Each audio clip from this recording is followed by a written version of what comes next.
Punks vs. Zombies by John Cronshaw. Chapter 39. Tommy gripped the steering wheel tight as he drove the lead van eastward towards Salt Lake City. Layla sat tense beside him, her eyes fixed on the side mirror. Mickey leaned between the seats. Maybe it was a joke? Maybe someone's just trying to screw with us. Yeah, Jimbo said. This whole thing could be a big fat nothing burger. Didn't sound like a joke, Tommy said. I guess Zero did kind of kill some of their people, Mickey said. Tommy's eyes flicked to the side mirror, catching sight of the dust clouds billowing behind them in the distance. Crap, I think we might have company. You sure? Jimbo asked. Maybe. Tommy spoke through gritted teeth. But we can't afford to let our guard down. Damn straight, Layla said, her voice firm. Whatever's out there, we'll face it together. Everybody, buckle up. We're about to kick some dust. Tommy slammed on the gas, the van jolting forward as the engine roared. Layla, Mickey, and Jimbo exchanged uneasy glances. Mickey gripped Tommy's headrest. How close are they? Close enough, Tommy said, flicking on the walkie-talkie. Roxy, Zero, you there? We've got a situation. Copy that. Roxy's voice crackled over the line.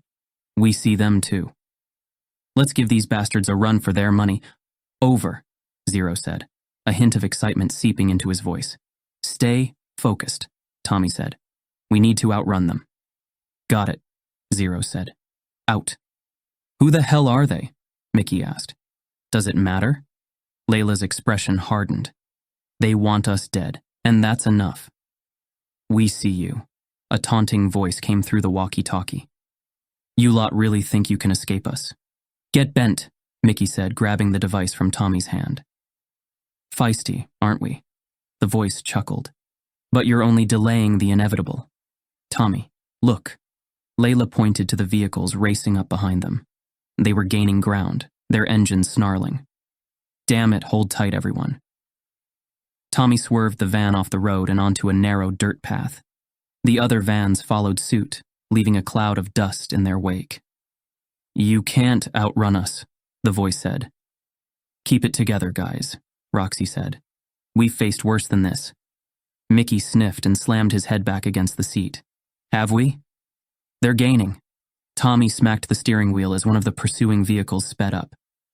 Come on, Tommy, Layla gripped his shoulder. We have to make it. Tommy pushed the pedal to the floor, the van juddering along the dirt road. The van screamed around a bend and Tommy slammed on the brakes. He skidded to a halt, followed closely by the other vans in their convoy. A pair of armed men stood at a makeshift roadblock, their pursuers screeching to a stop. Layla's eyes widened. We're trapped. She turned to Tommy. What do we do? I don't know. Tommy glanced at the shotgun and bit down on his bottom lip. He kept his hand on the ignition, ready for a quick escape if the opportunity arose. 3 men approached, weapons drawn. Easy now, Tommy muttered under his breath, his eyes locked on the approaching figures. Get out, all of you. A gun barrel tapped on the windscreen. And no funny business. Layla gripped her tire iron. All right. Tommy sighed, forcing himself to keep calm even as his pulse raced. We're not moving. One of the men leered at their vehicles. Get out. The lead robber glared up at Tommy.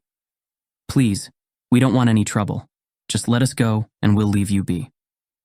Is that so? Well, maybe you should have thought of that before you killed our men. That wasn't us. We're just trying to survive, same as you. We can work something out, can't we? The lead robber raised a walkie-talkie to his mouth. Do you think we're stupid? His voice filled the van. You killed our men and took our supplies. It wasn't like that. I'm sure we can work something. Sorry, friend. The robber narrowed his eyes. Negotiations are over. Tommy's breath caught in his throat. He couldn't die here, not like this. He had people counting on him. Neve, Sean, the band. He had to do something, anything, to stop this. But with 5 armed men circling around, he needed a plan. Zero hopped from his van, rifle slung over his shoulder, his face a mask of determination. Hold up, let's talk. Tommy watched in tense silence as Zero moved towards the gang. Bold move. The lead robber eyed Zero's rifle. Put your rifle on the ground. Zero raised a hand. That won't be necessary. You think not, huh? The leader raised his pistol, aiming it at Zero. I won't ask you again, friend. Put the rifle down. Zero shook his head. Look, we're just some punk bands trying to get home. We don't want any trouble. I'm sure we've got some supplies we can share. Just let us go, and it'll be a win-win for everyone. You think this is kindergarten? The lead robber raised his chin. We're not here to share. We're willing to give you half our supplies. Half, huh? The robber glanced at his comrades. That's a tempting offer, but I think we'll take our chances with everything. Zero pursed his lips. I can't let you. A gunshot rang out and Zero crumpled to the ground. Tommy froze. The lead robber waved his pistol and paced between the vehicles. Everybody step away from the vans now, or your friend here won't be the only one bleeding out. Tommy hesitated for a split second, torn between his pacifist principles and the need to protect his friends. But as Mickey and Jimbo climbed down from the van, he knew there was no other choice. He grabbed the shotgun and leaned close to Layla. Cover me. Before she could respond, he crawled into the back and slipped out of Mickey's door. Hey! Layla took a step toward the robbers. You didn't have to shoot him. What kind of sick bastards are you? Shut your mouth, girl, one of the robbers growled, grabbing her by the arm. Seizing the moment, Tommy rolled underneath the van. He gripped the shotgun tight. He'd never fired a weapon before, hadn't ever wanted to, but now as his friends' lives hung in the balance, he couldn't afford to hesitate. Let go of her. Mickey lunged at Layla's captor. Back off, or you're next, the robber said, shoving Layla away and taking aim at Mickey. Tommy peered out from under the van, his heart racing. With a deep breath, he steeled himself for what had to be done. He lay flat under the van, gravel digging into his skin, and the acrid scent of burning rubber stinging his nostrils.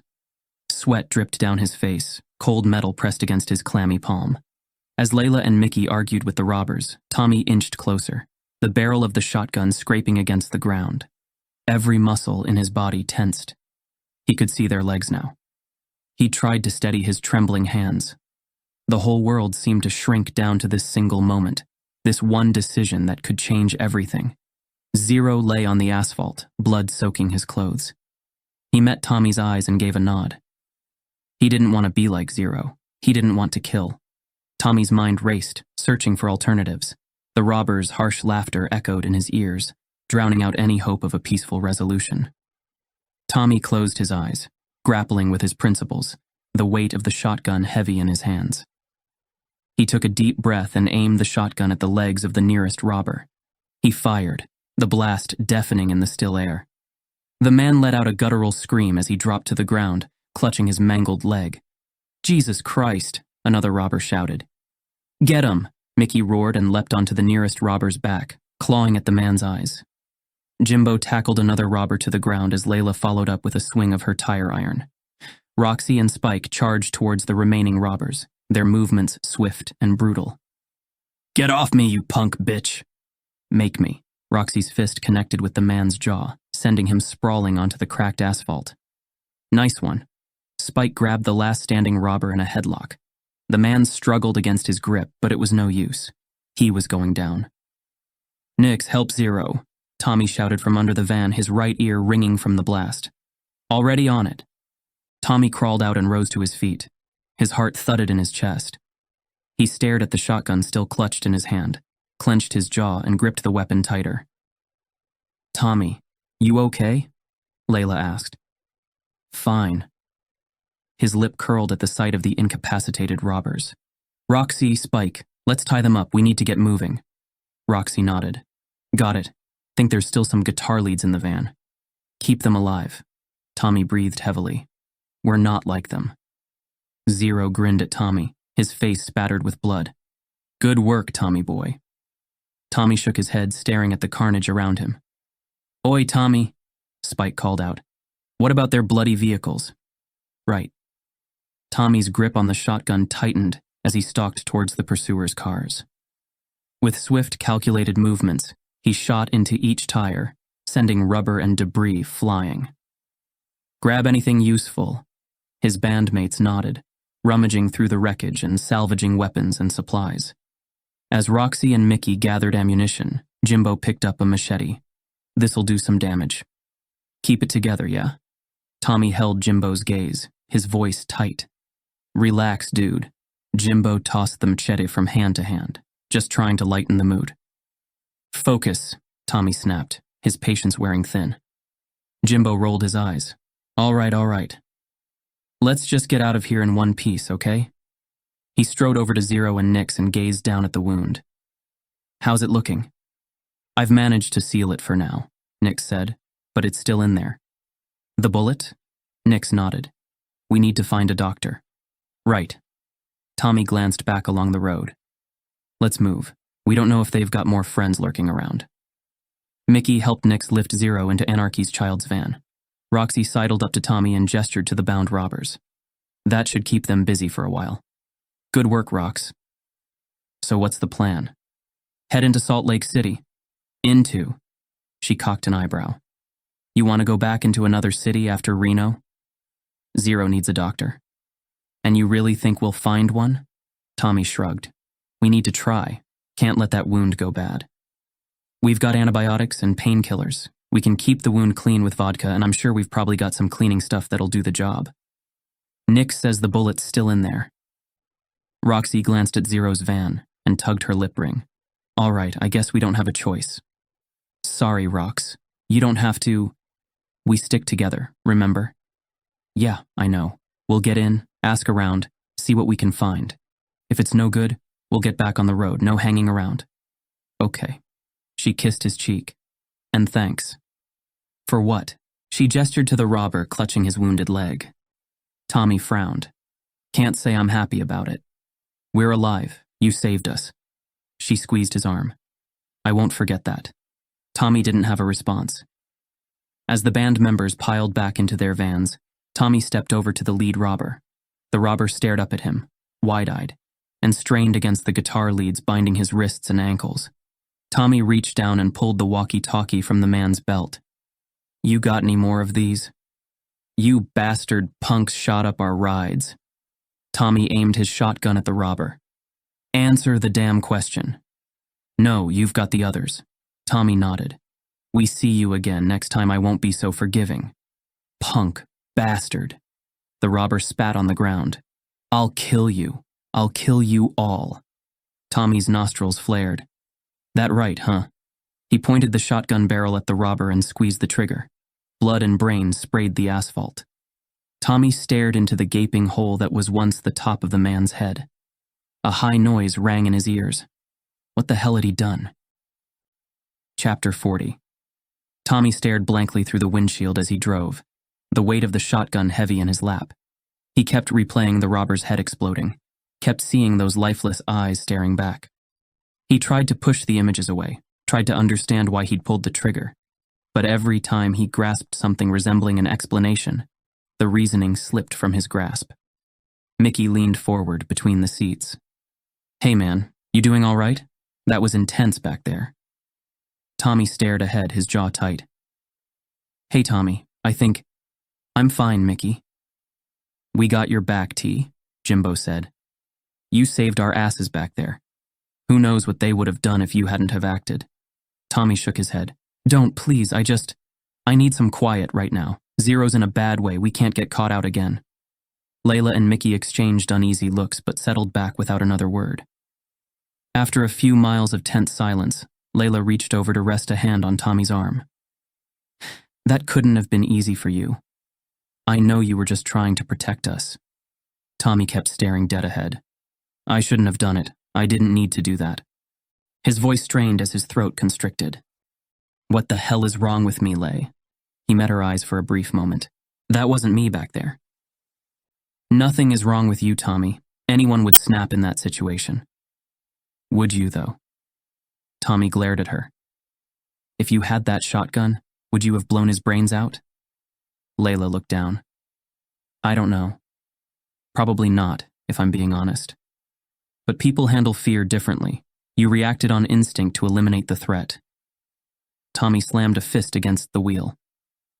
"Well, my instinct makes me no better than those bastards." "You can't compare defending your friends to those pricks," Mickey said. They shot Zero in cold blood. They probably would have killed us too. So that makes it okay for me to execute a man when he's tied up on the ground, unable to fight back? The others fell silent. Tommy dragged a hand down his face. I murdered him, and I can never take that back. Layla placed a gentle hand on his shoulder. What happened doesn't change who you are, Tommy. One mistake made in anger doesn't define you. Doesn't it? Tommy's voice cracked. What if it happens again? What if something's broken inside me? I already killed once. Where does it end? You listen to me. Layla's tone turned stern. We've all got darkness in us, even you, Tommy. But at our core, we're still good people trying to do right. You're not going to suddenly morph into a homicidal maniac. Tommy shook his head and let out a shaky breath. Jimbo leaned forward. Way I see it, you removed a dangerous threat. Permanently. Saved us having to look over our shoulders for that psycho. I wasn't thinking about protection. I wanted vengeance. Wanted him to suffer for threatening us. He swallowed hard. It changes you, taking a life. Layla squeezed his arm. What's done is done, but going forward, just remember we're here for you. Remind you of the goodness still left in this world. Tommy managed a small nod. I shouldn't have done it. He was tied up, no threat to us. But when I saw Zero bleeding on the ground and then he said he'd find us, something in me just snapped. All I could think about was taking that bastard out. Any of us would have done the same thing, Mickey said. But you didn't, it was me. Tommy, listen to me, Layla said. You're not a bad person. Maybe not before, but now, after crossing that line, I don't know if I can come back from this. Jimbo sighed. Dude, you need to go easy on yourself. You did what you had to. Did I? Tommy sniffed. I executed him in cold blood. What does that make me now? It makes you human, Layla said. Flawed, like we all are, but still fundamentally good at your core. One act of violence doesn't change that, no matter how much you're hurting. Tommy blinked back tears, gripping the wheel. I wish I could believe that. I just keep seeing his face, the blood. He trailed off with a choked sob. You're going to get through this. We'll help you, however we can. The Tommy I know is still in there. I'm a hypocrite, a goddamn fraud. You're not. No, I am. All those songs about peace, nonviolence, being better than the warring slobs in charge? Tommy let out a hollow laugh. What a joke. When it came down to it, I was no better. Just another angry killer seeking vengeance. Jimbo leaned between the seats. Maybe you should change the lyrics then. Add a footnote about how brutally murdering someone is fine if they piss you off enough. Make sure to carve out that exemption for the zombie apocalypse. Mickey shifted. Hey man, come on. You know that's not true. It was an intense situation. He wasn't doesn't matter. Tommy cut him off. Excuses don't change what I did. I betrayed everything I supposedly stood for in one violent moment. Crossed a line I can never come back from. How can I sing against violence knowing what I'm capable of? I'm no better than the warmongers. Just another hypocrite with blood on his hands. The others fell silent. After a moment, Layla met his eyes. What happened doesn't invalidate the ideals you believe in, Tommy. Your values still matter. Your words still carry weight. Don't let anger and guilt make you give up on who you are. That path leads to the dark side, Jimbo said. Tommy shook his head bitterly and stared back at the road, fingers clenched around the steering wheel. The miles of empty highway stretched on, offering no easy answers. He pulled the van to the dusty shoulder and wrenched open the door. Tommy, Layla called after him.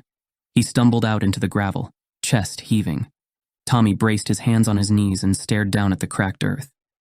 He had taken a life in cold blood, become his own nightmare made flesh. He was a hypocrite, a fraud. How could he ever face his friends, his family, again? What would he say to Neve and Sean? He clenched his fists, breathing through flaring panic. He couldn't lose them. But keeping this inside would poison their family, rot it from within. Either path spelled ruin. Sobs racked his body as he knelt in the dirt. He didn't know how to come back from this abyss, wasn't sure he deserved to. Layla wrapped her arms around him as his tears soaked the parched ground. He clung to her, overwhelmed by his roiling thoughts, the clash of guilt and grief. How could he face them? How could he explain to Neef what he'd done? She'd see through him, see through the hypocrisy to the killer inside. His chest heaved again, and vomit spewed from his mouth. His shoulders shook with sobs. As Layla held him, trying to offer comfort, Roxy stepped out of her van, her brow furrowed, and put a gentle hand on his shoulder. "Tommy? What happened?" Her voice was soft. He shook his head, unable to speak. Nix got out of his van and marched over. "What's going on here? We don't have time for breakdowns. Zero needs a doctor." Roxy shot him a glare. "Back off, Nix. Can't you see Tommy's hurting?" Nix gestured back to his van. "We're all hurting, but sitting around crying won't help Zero or get us home. Tommy needs to suck it up and focus." Roxy glowered at him. "You insensitive jerk. Tommy just went through something traumatic.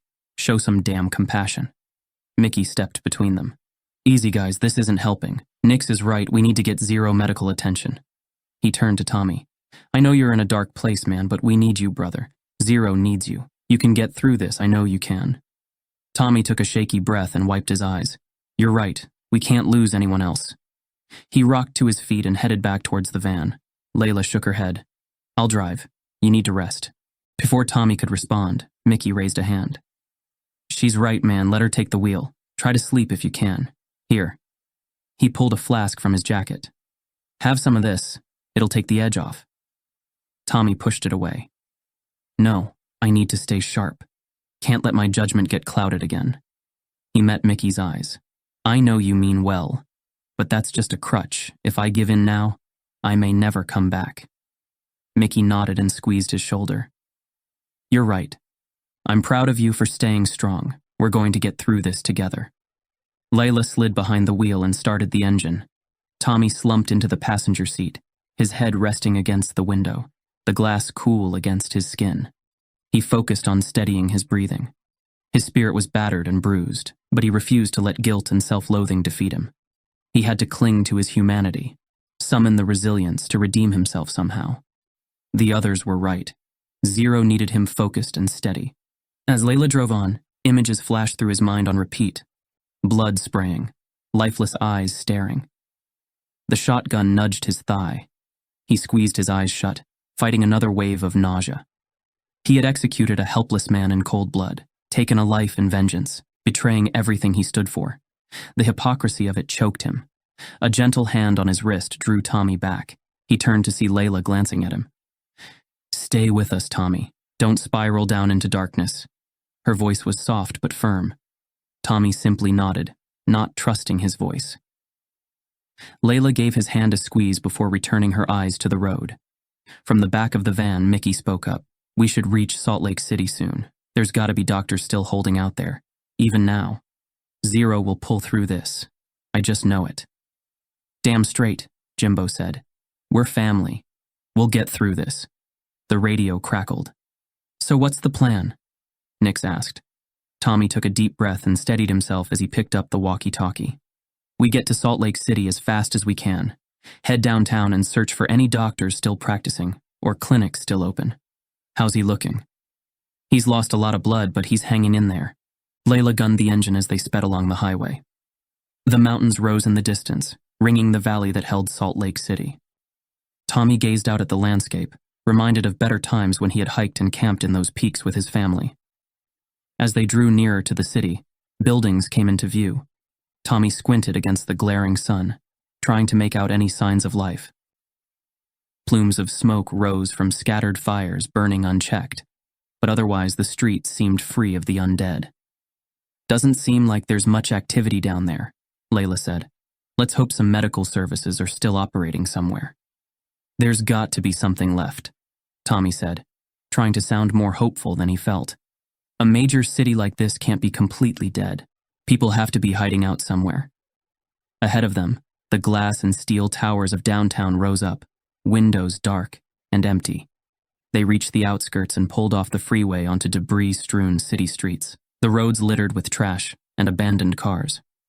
Many of the shops and restaurants had been looted, windows smashed in and contents ransacked. but the core skyscrapers and buildings still stood intact. There had to be some survivors here, somewhere. Chapter 41. The Utah State Capitol stood like a tombstone over the city. "Can't believe this used to be a bustling place," Layla muttered, her eyes glued to the road ahead. "Focus," Jimbo said from the back, his voice strained with urgency. "We need to find help for Zero." "Right," Tommy said, forcing the image of Zero's pale face from his mind. "Damn, look at those barricades," Mickey said, pointing at a cluster of makeshift walls. Zombies clawed at them, desperate to sink their teeth into anything that moved. "Looks like they've got this place locked down," Jimbo said.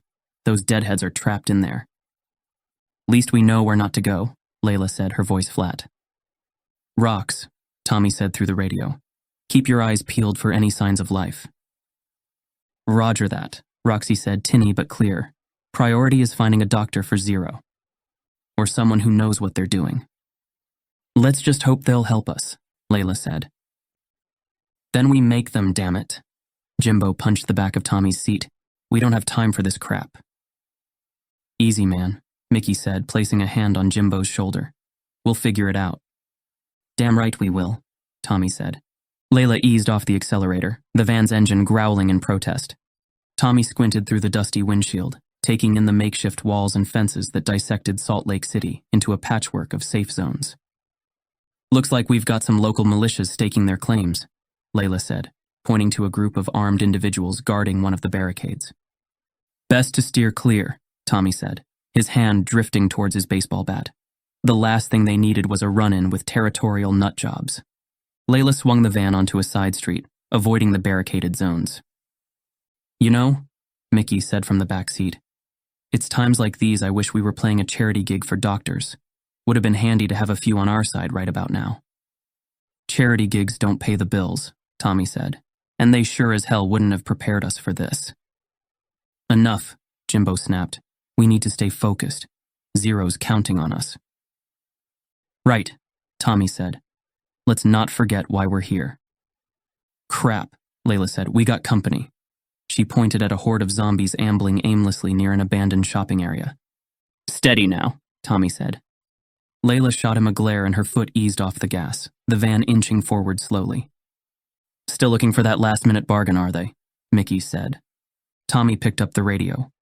"Rox, you see these deadheads?" "Yep, we see them. What's the plan?" "We'll need to head deeper into the city." "Guess it's worth a shot." Tommy hesitated for a few seconds before responding. "We've got to be careful how we approach. They're not exactly rolling out the welcome mat." "Better a standoffish ally than a friendly enemy." "True enough."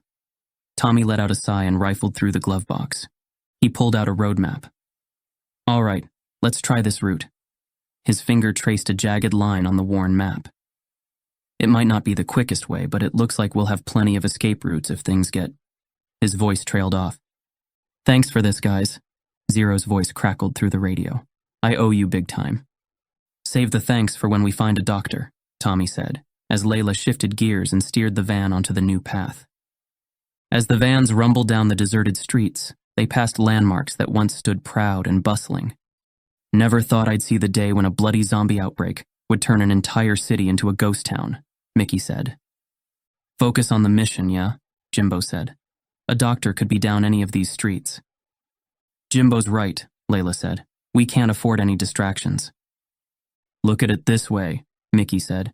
"At least we don't have to worry about traffic jams anymore." "Silver linings, eh?" Layla made a tight smile that never reached her eyes. Her fingers tightened around the steering wheel. The vans neared Temple Square, the once grand centerpiece of Salt Lake City, now a fortress. Layla maneuvered the van closer to the barricade, eyeing the guards as they clutched their weapons and watched the approaching convoy with obvious suspicion. "This doesn't look promising," Tommy sniffed. "Got that right." "I think they're Mormons," Jimbo said. "Is that a good thing?" Layla asked. Jimbo shrugged. "Maybe. Aren't they like Christians or something? Could work in our favor." Tommy frowned. "I thought you said they were Mormons." "Yeah, but..." Jimbo waved a hand. "I don't know. Maybe they're charitable." Tommy eyed the guards, the weapons, and shook his head. Maybe, Layla muttered under her breath, slowing the van to a crawl. Hey, Mickey said. At least they haven't shot us yet, yeah? Tommy clicked the radio. All right, everyone, let's see if we can parlay with these. Jimbo says they're Mormons. They've got to have some sympathy for Zero's situation. Or they'll shoot us on sight, Zero said. Cheers for the vote of confidence. Tommy rolled his eyes. But deep down, he knew Zero had a point. As they approached, one of the guards raised a hand, signaling for them to stop.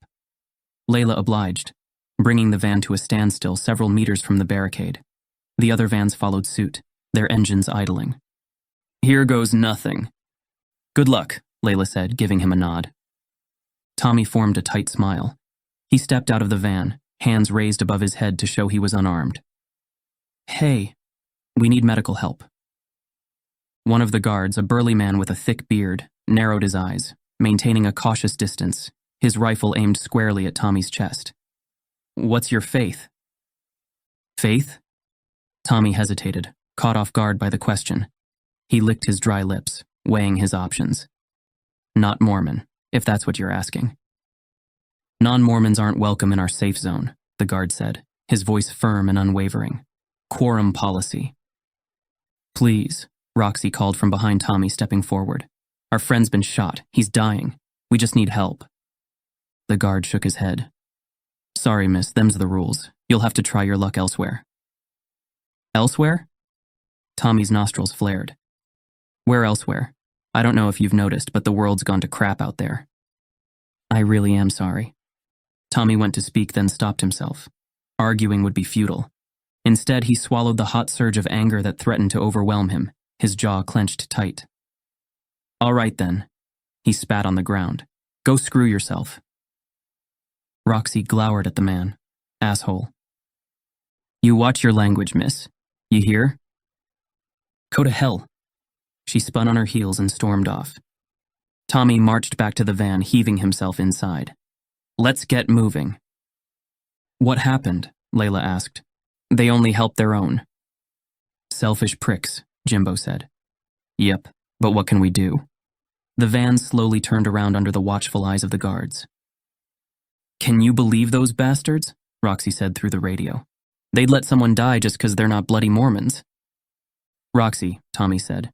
Getting pissed ain't gonna help Zero. We'll find another way. Jimbo snorted. Another way? In case you haven't noticed, it's slim pickings out here. Have a little faith, Layla said, fixing her gaze on the road ahead. Jimbo let out a bitter laugh.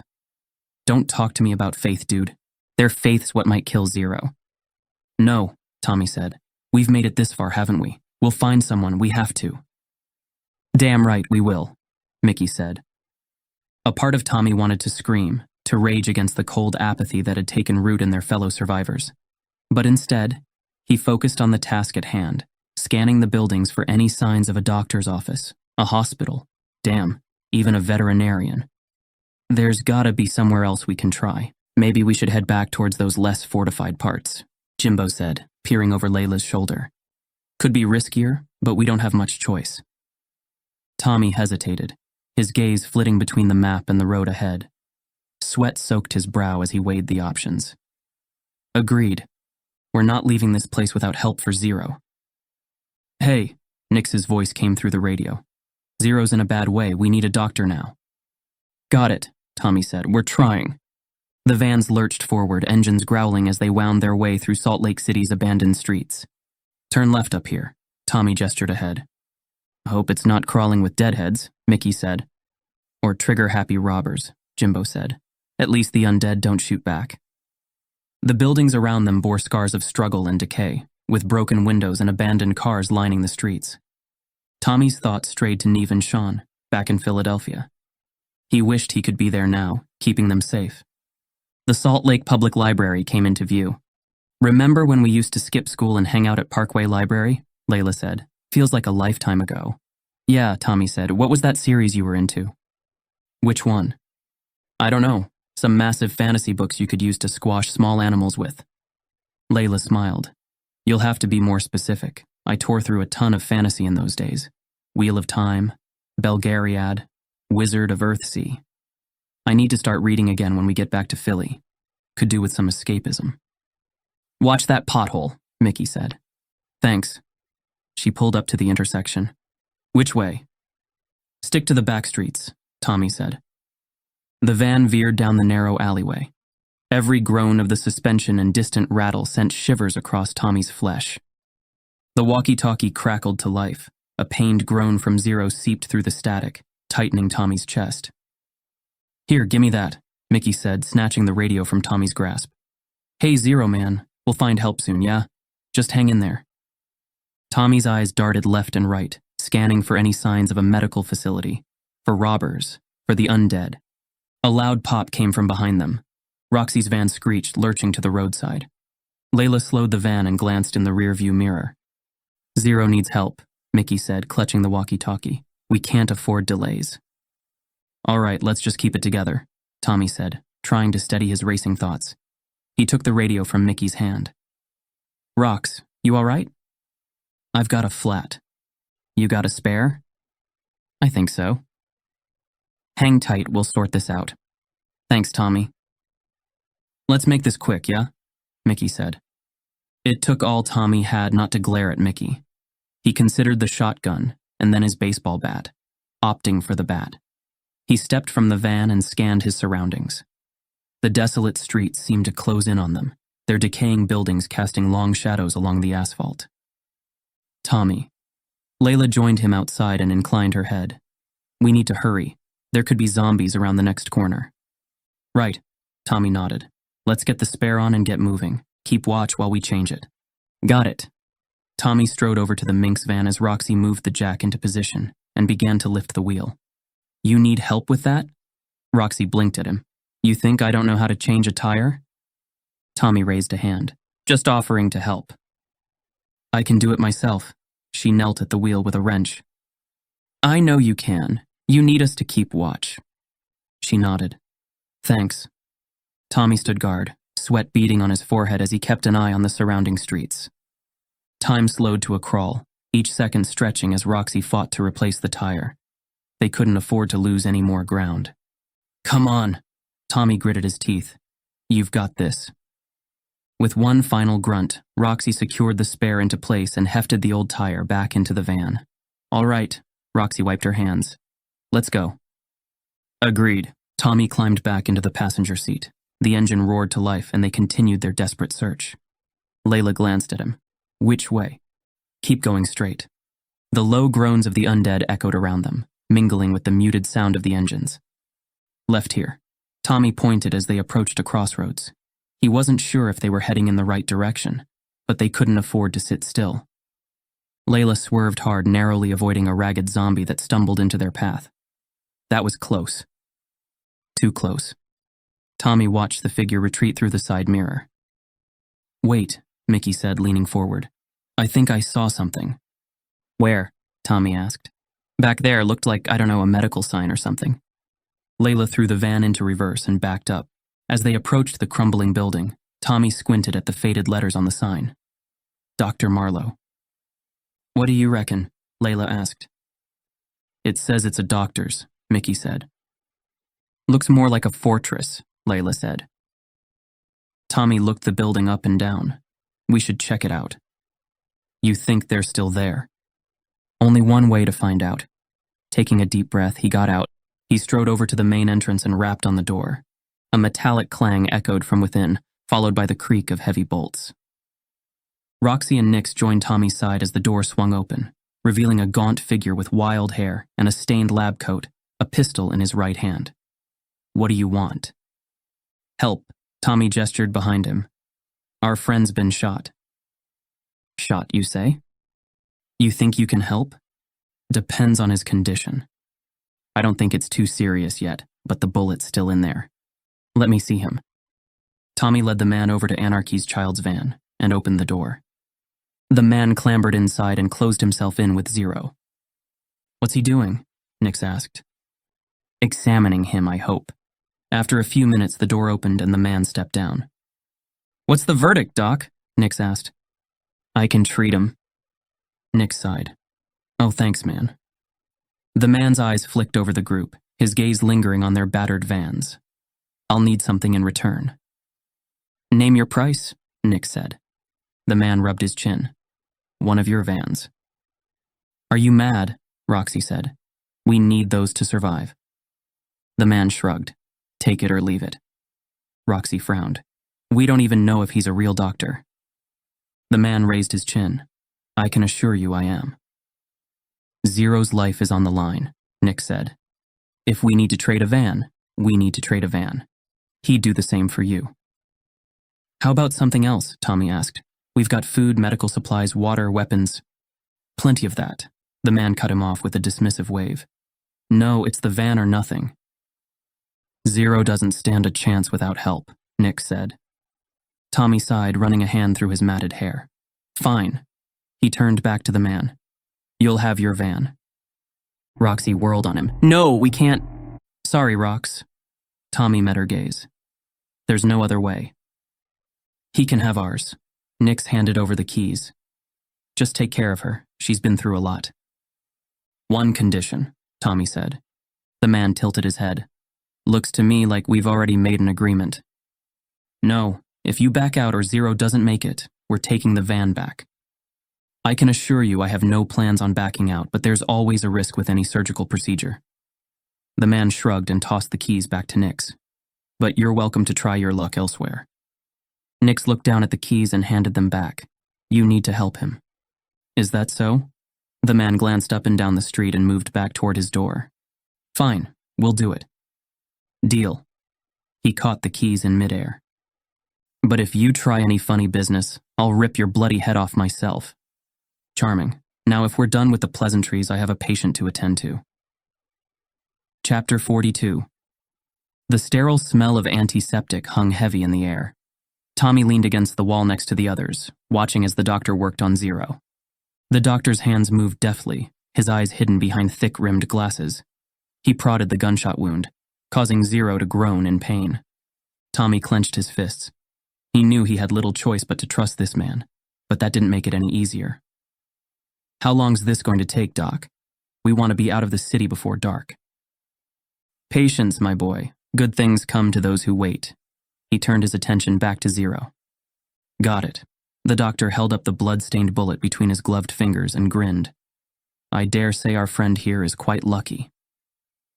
Can I keep that? Zero asked, his face pale and sweaty. I don't see why not. The doctor placed the bullet onto Zero's outstretched palm. Consider it a souvenir. Thanks. Get some rest, the doctor said, stepping back from the operating table. You'll need your strength for the days ahead.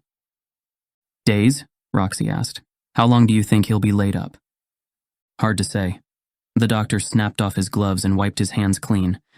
But a gunshot wound isn't something to take lightly. Right. Tommy sighed, running a hand through his hair. We'll deal with it. We always do. Chapter 43. The sun dipped below the horizon, casting a muted glow over the city. Tommy climbed into the driver's seat and flexed his fingers. All right, let's get moving. As Layla, Mickey, and Jimbo piled into the van, Roxy helped Zero into hers. Tommy, Roxy called out from the Minx van. You sure about this? Didn't have much of a choice, did we? He gripped the steering wheel tight. Zero needed help. Right. Her gaze lingered on him for a moment longer before she disappeared into the van. As they pulled away from the clinic, the sense of vulnerability gnawed at Tommy. They were down a van, making them easier targets in an unforgiving world. Never thought I'd miss that rusty death trap, Jimbo sighed, glancing back at where their former van now sat as payment. Listen, guys, Tommy wound up the window, his voice strained. We had to do what was best for everyone. I know it's hard, but... Tommy, Layla cut in. We get it, you and Nix did what you thought was right. Let's hope it doesn't bite us in the ass. He slammed his hands on the steering wheel. And it should have been Roxy's van. Layla frowned. I don't understand. They don't have a spare tire now. Still better than letting Zero die, Mickey said. Damn straight, Jimbo said. Philly's still a long way off, Tommy said, his eyes scanning the road ahead. We'll have to be smart about this. No more deals with shady doctors. Hey, Mickey said, and Zero's alive, isn't he? Let's focus on that for now. Right. Tommy took a deep breath. One day at a time. Chapter 44. The setting sun cast a blood-red glow on the asphalt. Tommy steered the van off the main highway. Mickey leaned between the seats. Where are we heading now? Somewhere to lay low for the night, Tommy said, eyeing Roxy's van in the side mirror. Layla stared ahead, her expression taut, her gaze fixed on something in the distance. Over there, dude. Jimbo pointed to a thicket of trees just off the road. Tommy eased the van into the shadows, branches scraping against the sides. As they came to a stop, a hush fell over them. All right, let's get set up. Tommy clambered out of the driver's seat and surveyed their makeshift campsite. The others followed suit, stretching cramped limbs and stifling yawns. We need to keep quiet tonight, Tommy said. No more drama, yeah? Tommy nodded towards the darkening woods. There's no telling what's lurking out there. Or who, Mickey said with a shaky voice. Tommy eyed him for a long moment. You all right, man? I'm running low. He rubbed the back of his neck. Methadone's all but gone. Damn. He'd promised to look out for Mickey, but their supplies had been left in the van they traded. We'll find something. Promise. Better hope so, Mickey muttered, stalking away to help Roxy. Tommy watched him go, a heavy weight settling on his chest. He knew Mickey's addiction threatened not just the band, but their very survival. Yet he couldn't bring himself to abandon his friend, even as the world crumbled around them. Tommy, Spike said, pulling him from his thoughts. Help me with Zero. Course. He forced a smile and, together, they eased Zero onto a makeshift bed of blankets and jackets. Spike dragged a sleeve across his brow and gazed up at the encroaching night. Thanks. You look exhausted. Spike snorted. I feel it. Then get some rest. But, he gestured to Zero. We can take turns looking out for him. At least he's past the worst. Spike nodded. You're right, can't think properly when I'm like this. He clapped Tommy on the shoulder. Thanks, man. Don't mention it. As Spike clambered back inside, Tommy surveyed their makeshift campsite, the two vans parked in a crescent formation. He glanced at Zero. His pallid face was etched with pain. How you feeling? Been better, but I'll survive. Damn right you will, Roxy said, draping a blanket around his shoulders. We'll make sure of it. Thanks, Zero whispered. Tommy watched as each bandmate took turns checking on Zero over the next few hours, ensuring his comfort and offering words of encouragement. In the end, they were more than just a group of musicians. They were family. Done. Nix grinned up as the flames took hold at the campfire. Good job, Tommy said. Now let's get some grub sorted, yeah? Sounds like a plan, Nix said, rummaging through their supplies. Oi, I found some tinned beans. Anyone fancy a gourmet dinner? Roxy laughed. Oh, look at you with your 5-star cuisine. Such a sellout. Nix set to work cooking the beans as the others took their seats around the fire. Don't look into the flames, Zero said from his place propped against the van. It'll screw with your night vision. Good point, Mickey said, turning his back to the flames. Tommy's eyes lingered on Layla as she stared into the night. He longed to reach out, to offer solace and understanding. But in the end, he knew that each of them was locked in their own private battles, struggling to find a way forward amidst the wreckage of their lives. Food's ready, Nick said. Bon appetit. Roxy flashed a wry smile before digging into her meal. Here's to another day alive, Spike said, raising his plate in mock salute. Cheers to that, dude, Jimbo said. Beside him, Zero winced as he shifted. Tommy found himself wondering how long they could keep going like this. Tomorrow, he said, forcing the words past the lump in his throat.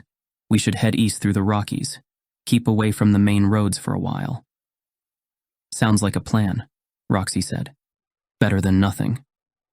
Tommy added wood to the fire, his thoughts drifting to Neve and Sean. The embers of the fire glowed, casting flickering shadows on the solemn faces huddled around it. Tommy stared into the flames, their hypnotic dance a stark contrast to the cold reality that loomed over them all. Can't say I ever thought I'd see the world go to crap like this, Spike said, his voice barely audible above the crackle of burning wood. None of us did, Tommy said. Hey, Roxy said. At least we're still kicking, right? Right. Roxy, you sure about watching tonight? Zero asked. You look knackered. Roxy looked around. Who doesn't? Fair point. I've got it covered, she said. I'll keep an ear out for any trouble. Zero smiled. Appreciate it. It'll be fine, it's just rocks and trees out there. Yeah, Jimbo said. Better than hordes of rotting corpses. Or dodgy doctors, Mickey said. Give it a rest, Mick, Tommy snapped. Dude, seriously. Jimbo placed a hand on Tommy's shoulder. We're all just trying to get through this. Tommy puffed out a breath. I know, man, sorry. It's cool, we've just got to keep focused. Are we gonna make it? Mickey asked. Damn right we will, Tommy said, forcing conviction into his voice. We've come this far, haven't we? The fire flickered, casting a warm glow over the group. Roxy rose from her seat, stretching her arms above her head as she surveyed the surrounding trees. I'll take the first watch. Mind if I join you? Tommy asked, pushing himself to his feet. Suit yourself.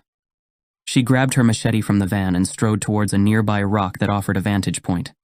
As they settled into their positions, the night air hummed with the distant moans of the undead. Keeping off the main roads, huh? Roxy's lips quirked. You really think that's a good idea? I don't know anymore. Tommy picked around the handle of his baseball bat. All I know is we can't keep doing what we've been doing. We can't lose anyone else. This whole thing's so screwed up. Guess you're right. She sighed, her fingers absently tracing patterns on the rock. Just getting tired of running, you know? Me too, we've lost too much already. Damn straight. Roxy turned to him, their eyes meeting in the firelight. In that moment, Tommy felt the pull, an undeniable connection forged in blood and loss. Rox, Tommy began, hesitating as he searched for the right words. We'll find a way through this. Promise? Promise. He gave a determined nod, willing himself to believe it. Do you mind if I ask you something? Tommy shrugged. Shoot. Does Layla have a problem with me? Layla? A deep crease furrowed Tommy's brow. No. Why? She completely ignored me when I tried speaking to her earlier. Has she said something? Tommy shook his head. It's not you, I don't know. She's been quiet with all of us. I guess she's been through a lot. We all have. Roxy tugged her lip ring and nodded. I guess. Trust me, you've not done anything wrong. It's like she's gone into herself. I'm worried about her. Well, I'm glad to hear that. Tommy turned to her and cocked an eyebrow. Roxy held up her hands. I didn't mean it like that. I'm just glad I've not done anything. I know I can come across as a bitch sometimes, but I'm really not. We're all dealing with stuff. It's fine. He placed his hand on hers and forced a smile. I get it. Roxy looked down at his hand for several seconds before he withdrew. I'm sure therapist will be rolling in it once this zombie crap's done with. Tommy chuckled. Yeah, it's like... A rustling in the nearby bushes cut off his words. Tommy leapt to his feet, scanning the darkness for any sign of the undead. Beside him, Roxy brandished her machete, her eyes narrowed. Everybody stay sharp. Tommy's heart pounded in his ears. Mickey emerged from the van wielding the shotgun. Thought we were safe here. Safe? Tommy sniffed. We're never truly safe, not anymore. Tommy's right, Roxy said, her voice low and steady. We can't trust anything or anyone in this world. As the seconds ticked by, the tension grew thicker. Tommy swallowed hard, praying that whatever was lurking out there would reveal itself soon. Show yourself, he shouted into the darkness, his voice echoing off the surrounding trees. The warm handle pressed into Tommy's palm, its weight a reassuring anchor in the face of an uncertain threat. Eyes scanning the darkness, he could sense his bandmates bracing for whatever might emerge from the shadows. Spread out, he whispered, taking a tentative step forward. But stay close and watch where you're pointing that thing. Got it, Mickey said, his jaw set with determination. Tommy strained to listen. He searched the darkness for any sign of movement, half expecting a horde of zombies to burst forth at any moment. But there was nothing. Only silence, thick and heavy. Maybe it was just the wind, Roxy said. Or maybe not, Mickey said. Shh. Tommy fixed his gaze on a patch of shadows near the tree line. There! A small squirrel darted into view, scampering across the forest floor before disappearing back into the underbrush. Jesus, Mickey let out a laugh, sagging with relief. It's just a bloody squirrel. Better a squirrel than a deadhead, Tommy said. allowing himself a small, shaky laugh. Or worse, Roxy said. At least we know it wasn't one of those bastards. True, but let's not let our guard down. Never do, Mickey said as he strode back towards the van. Tommy and Roxy settled back into their lookout positions. Could have sworn I heard something bigger, Tommy said, peering out into the woods. Me too. Roxy's grip on her machete tightened. Let's just hope it was only that squirrel. Tommy scanned the tree line, watching for any signs of movement. The minutes crawled by at an agonizing pace. Somewhere in the distance, an owl hooted, its lonesome cry echoing through the night. Tommy shivered, only partly from the chill air. How much longer till dawn? Roxy checked her watch, tilting it to catch the firelight. Couple more hours at least. Tommy suppressed a groan. He blinked hard, trying to banish the lingering firelight from his vision. He couldn't afford to lose focus. Not now. Beside him, Roxy shifted on the rock. Though fatigue lined her face, her eyes remained alert, darting ceaselessly over their surroundings. You should get some rest. I'll take the next watch. Roxy shook her head. I'm good. You sure? I've survived this long, haven't I? All right. They lapsed back into silence. Tommy's eyelids grew heavy. He pinched his arm, using the pain to anchor himself in wakefulness. A branch snapped. Tommy jolted upright, gripping his bat. Beside him, Roxy's eyes locked on his. You hear that? She gave a terse nod. Tommy crept towards the tree line, Roxy close behind, weapons poised to strike. He squinted into the woods, searching for the source of the noise. Another crack echoed through the trees, louder this time. Closer. He exchanged a glance with Roxy. She tilted her head towards the woods, brows lifted in question. Tommy nodded. Together they slipped between the trees, moving silently. Shadows engulfed them. Tommy struggled to see even a few feet ahead. He stuck close to Roxy, relying on her footsteps as a guide. She slowed to a stop, holding up a hand. Tommy froze. He peered past her shoulder, barely making out a shape lumbering through the trees. He met Roxy's gaze. She nodded towards the shape, then tapped her machete. They flanked the thing, keeping ample distance between them. Tommy could hear its heavy footfalls and guttural grunts. Moonlight filtered through the canopy, faintly illuminating the shape's rotted flesh and tattered clothes. Tommy's breath caught. A zombie. More shapes shuffled behind it, at least a dozen strong. Roxy backed away, eyes wide. She waved a hand, signaling retreat. Tommy turned to run, only to find more zombies staggering from the trees, cutting off their escape. He had to warn the others. Tommy bolted back towards camp as stealthily as he could, Roxy on his heels. Bursting into the clearing, Tommy ran straight for the van, throwing open the back doors. Wake up. He shook Jimbo's shoulder. We've got to move, now.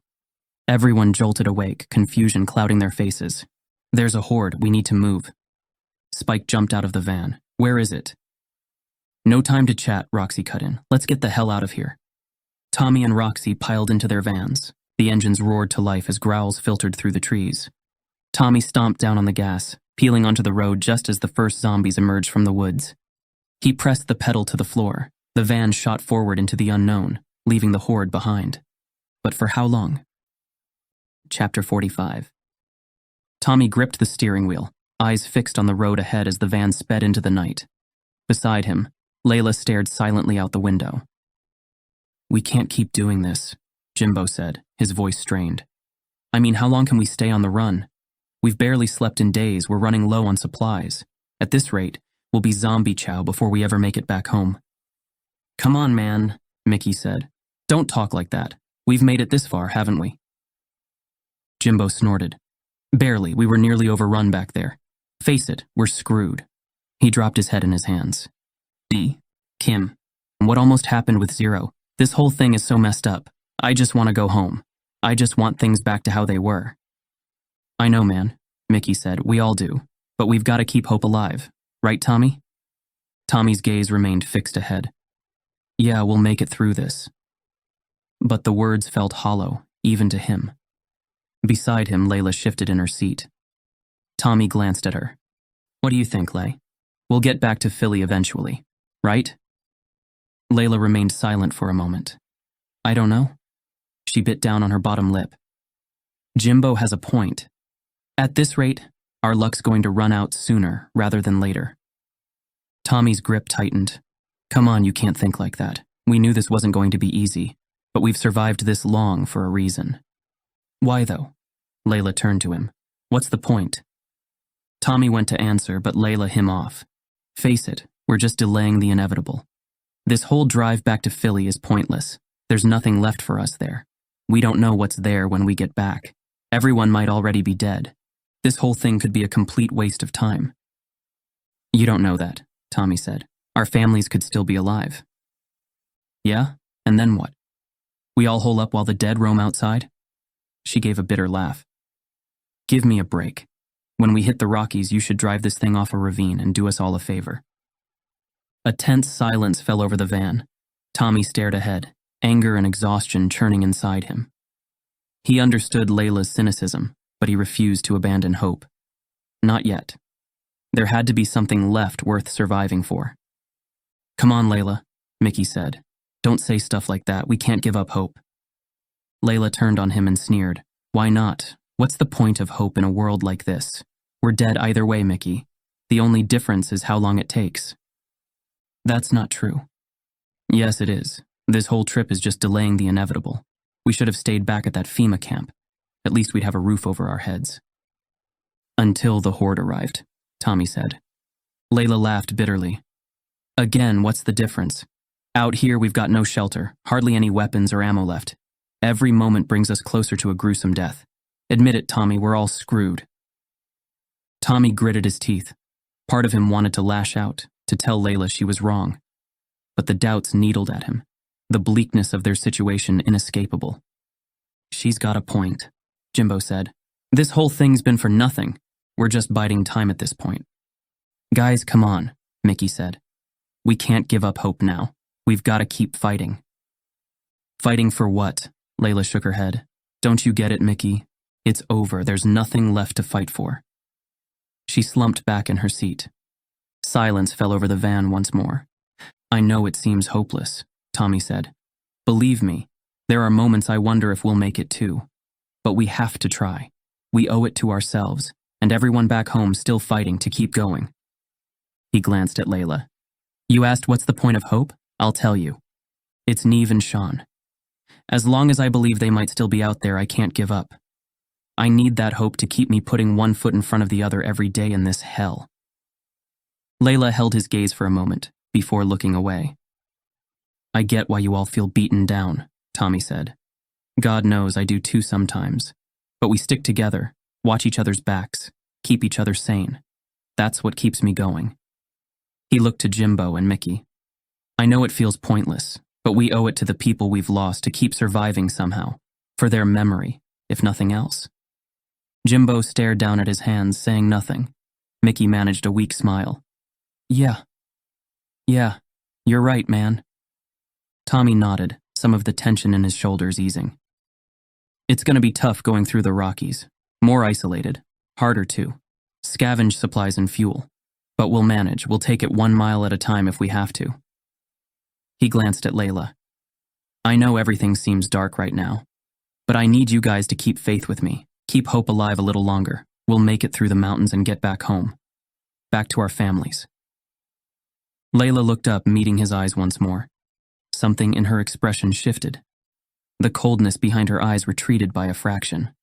All right, but when we clear the Rockies, if there's still no sign of life out east?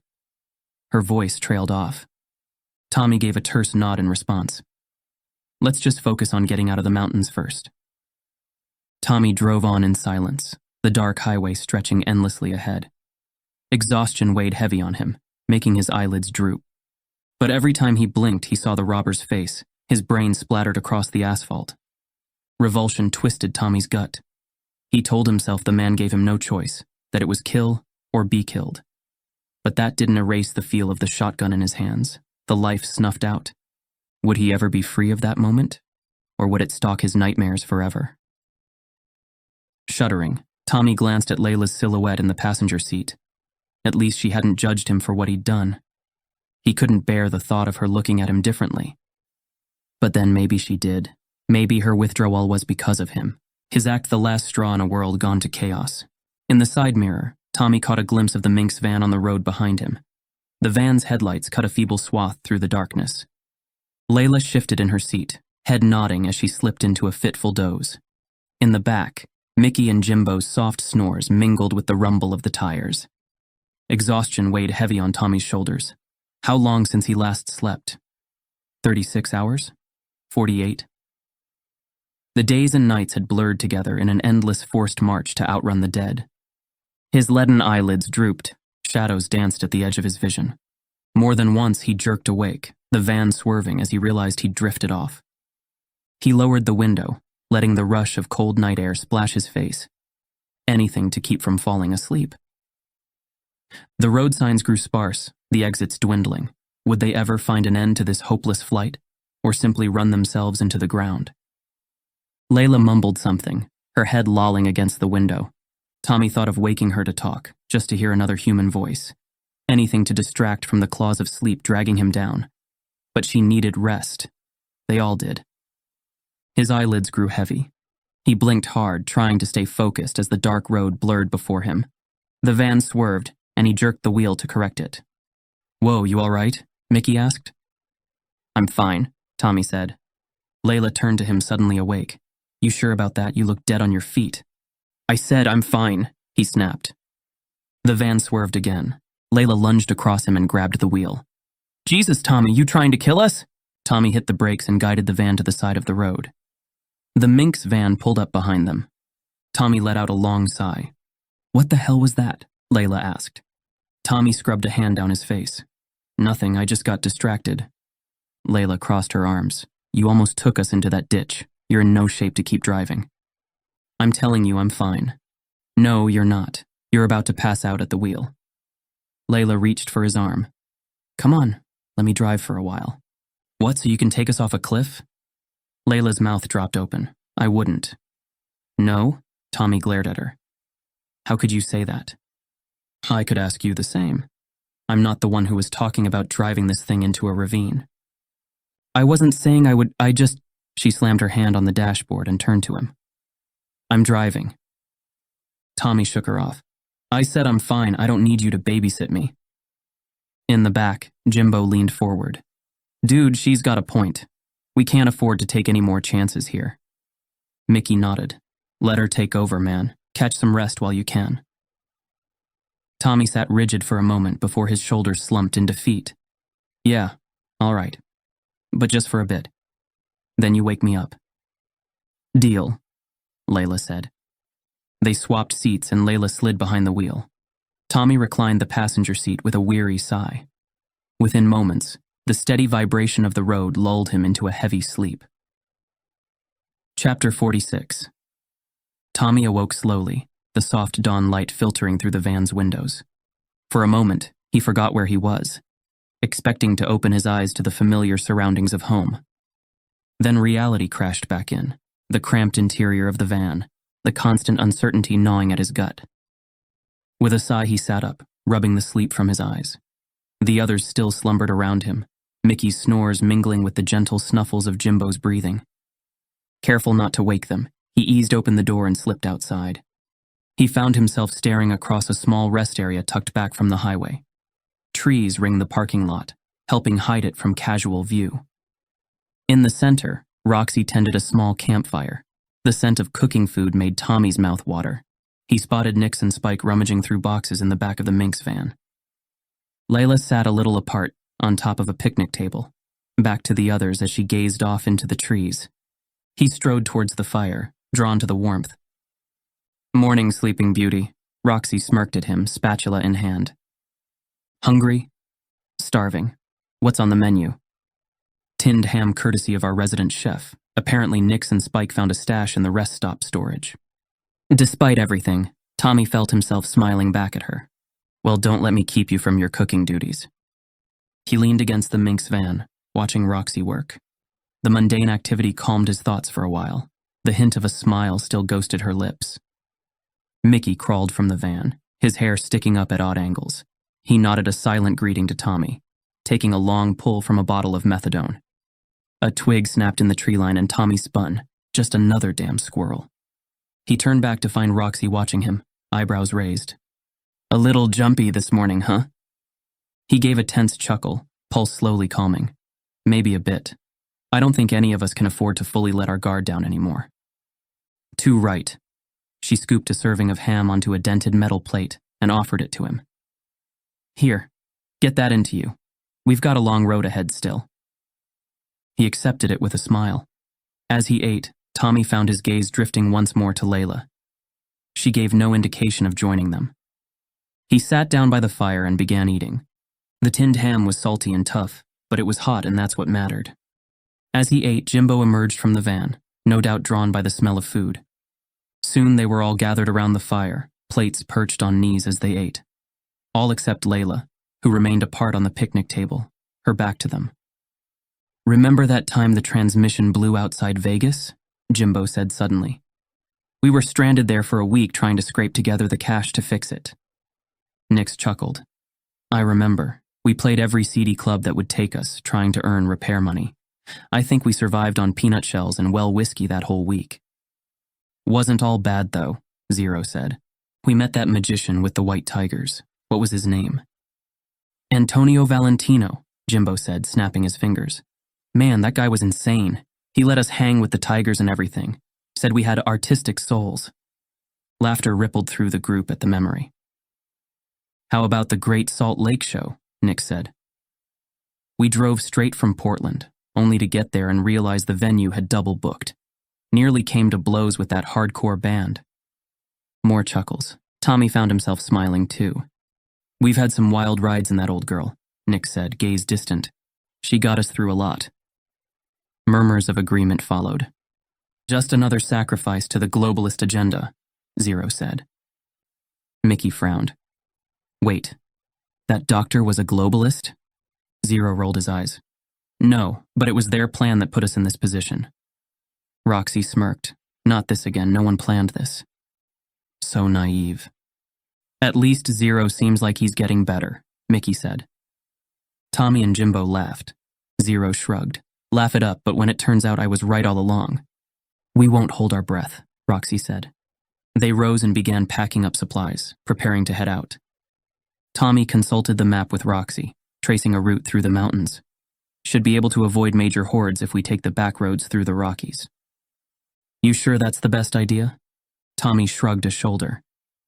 I don't know what the best idea is anymore. All I know is that I want us all to get back in one piece. Roxy nodded and went to speak to Spike and Nix. Tommy returned to his van and checked his shotgun. I can show you how to clean that properly if you'd like, Zero said. Tommy tensed and looked away. I'm good, thanks. Zero met his gaze. What you did saved us, Tommy. Don't forget that. Tommy's jaw clenched, the image of the robber's final moments flashing through his mind. He remained silent, turning away from Zero's earnest gaze. One by one they loaded into the van. Layla climbed in last, avoiding Tommy's eyes as she slid past him. The engine rumbled to life, and Tommy pulled back onto the highway, mountains looming ahead through the dusty windshield. Chapter 47. The jagged peaks of the Rockies jutted above them, the narrow winding road barely visible against the sheer mountainsides. Tommy squinted out through the dusty windshield, hands clenched tight on the wheel as he navigated a cliffside turn. Layla shifted beside him, one hand pressed against the dashboard as she peered from the window. You sure this route was the best call? We could topple into a ravine and no one would ever find us. Yeah, it's risky, Tommy said, but we gotta take the back ways to avoid the worst of the deadheads. Jimbo snorted from the back seat. Fat lot of good that does us if we plunge to our deaths instead. Static crackled over the walkie-talkie. T, you read me? Tommy grabbed for the radio. Loud and clear, Nix. What's up, man? We need to pull over. Zero says we need to reassess our route. The terrain's worse than we thought. We keep burning fuel at this pace. We'll be walking before Idaho. Tommy chewed his lip. All right. Next clearing, we'll stop to talk strategy. He caught Layla side-eyeing him. We don't have time for this. We need to be past this before dark. I know. Tommy sighed. But we gotta be smart.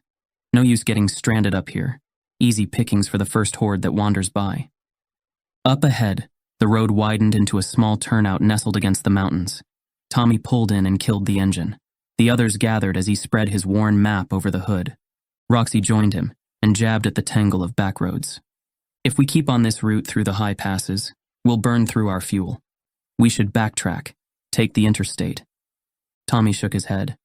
Too risky. I don't fancy running into any more robbers on I-70. We'd be sitting ducks. So what, we just drive off a cliff instead? Layla threw up her hands. There's got to be another way, Nick said. Mickey peered over Tommy's shoulder, tracing possible routes with his finger. What about this road here? Cuts through the valley. Looks mostly flat, could shave time off too. Tommy considered it. All right, let's give it a try. But we got no room for error. Everyone stays sharp. Murmurs of assent all around. They piled back into the vans. Tommy revved the engine, casting a wary glance at the darkening sky. The winds had picked up, carrying a biting chill that seeped into the van. As they set off again, following the new route Mickey had suggested, the first flakes of snow began to fall, swirling all around them. The road ahead was less treacherous but no less daunting, snaking through the valley. The snowfall thickened, blanketing the landscape in a silent, ghostly white. Layla pulled her coat tighter around her. I hate snow, she muttered, her breath fogging the glass. The radio crackled again, Zero's voice barely audible over the static. Visibility's getting bad. We should consider stopping until this lets up. Tommy's grip tightened on the wheel. If we stop now, we lose precious time. We push on. The snowfall grew into a blizzard, the world outside reduced to a blur of white. Tommy strained to see the road. As they drove, wind shrieked around them, lashing the vans as they crawled along the mountain pass. Tommy clenched the wheel, tension etched into every line of his body. Squinting into the blizzard, he struggled to keep them on the precarious road. Layla leaned forward. We can't keep going like this, Tommy. She snatched up the radio. Guys, we need to find shelter till the storm breaks. Copy that, Nick said through the radio. See any place we can hole up ahead? Tommy scanned the snow-swept slopes and shook his head. There's nothing. Down there, Layla pointed to a road just visible through the snow. He turned them down the narrow drive. The Minx van crawled in behind. Killing the engine, Tommy stared at the swirling flakes. All right, let's hustle, Jimbo said, tugging his collar up against the chill. Storm's only getting worse. Tommy's gaze lifted to the surrounding peaks, obscured behind veils of snow. Somewhere out there, he knew the dead still roamed. Remember that blizzard outside Fargo? Mickey said. Never thought I'd be caught up in snowbanks again. Layla scowled into her scarf. Let's just pray this one doesn't trap us here. The wind screamed through the pass, kicking up a blinding swirl of snow. Tommy could barely make out the dim outline of the other van pulled up beside them. Well, I guess we're stuck here for a while, Mickey said, breaking the silence. I hate this, Layla said. Trapped God knows where while a blizzard rages outside. We shouldn't have stopped, Tommy muttered. We need to keep pushing east. Layla shook her head. Not in this visibility. We'd drive right off a damn cliff. Tommy stared out at the featureless white beyond the windshield. Somewhere in its depths, faint moans echoed between gusts of wind. Layla tensed. You hear that? Just the wind playing tricks on us, Tommy said. They sat listening to the storm whirling around them. The minutes crawled by at a glacial pace. Mickey rummaged under his seat and emerged with a bottle of whiskey. Might as well settle in, he said, taking a swig. Could be here a while. We can't afford a while, Layla snapped. We're burning precious fuel just sitting here. Every minute is a minute we don't make it through these damn mountains. The storm showed no signs of letting up, but their idling vans became more vulnerable by the minute. Let's play a game, Jimbo said. I spy with my little eye something beginning with S. Snow, Mickey said, not even bothering to look up from his hunched position. Damn, you got me. Jimbo chuckled, but the laughter died in the cold air. They shared a can of cold beans, eating more out of necessity than hunger. The silence was heavy, punctuated only by the sound of the wind howling outside and the occasional crackle of the radio. Jimbo took the can from Mickey and downed the rest of the beans before tossing the can into the back. At least if we freeze to death, we won't have to worry about the deadheads anymore, eh? Layla sighed deeply. We should have stayed on the main roads. Tommy shook his head, his voice low. No, that would have been a death sentence of another kind. This This is just bad luck. He traced the snowflakes as they slammed against the glass, a relentless, hypnotic dance. As the hours dragged on, the storm showed no signs of abating. Fuel was running low, and the cold was seeping in, no matter how tightly they wrapped themselves in their coats and blankets. Outside, the world was a blur of white, the storm a seemingly endless onslaught. A sudden scream cut through the radio. Zombies heading right for us. Tommy grabbed his bat and threw open the door, the frigid wind biting through his jacket. He leapt out into knee-deep snow as the first zombies lurched through the blizzard. Rotten faces turned toward him, gnashing teeth stained red. He swung his bat in a wide arc, crushing the first zombie's skull with a sickening crunch. 1 down, 20 more to go. Layla was beside him in a flash, tire iron whistling through the air. She clubbed one clean off its feet, sending it flailing backwards into the snow. More zombies descended, a shambling horde emerging from the swirling veil of white. Roxy, Nix, and Spike charged in, weapons at the ready. Mickey cracked a zombie across the jaw with a crowbar, knocking its head clean off in a spray of gore. The headless body staggered forward, arms grasping blindly.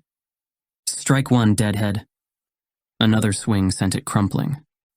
Layla brained 2 at once, then stomped one's head into the snow. Come on, you dead freaks. Tommy swung wildly, taking out zombies left and right.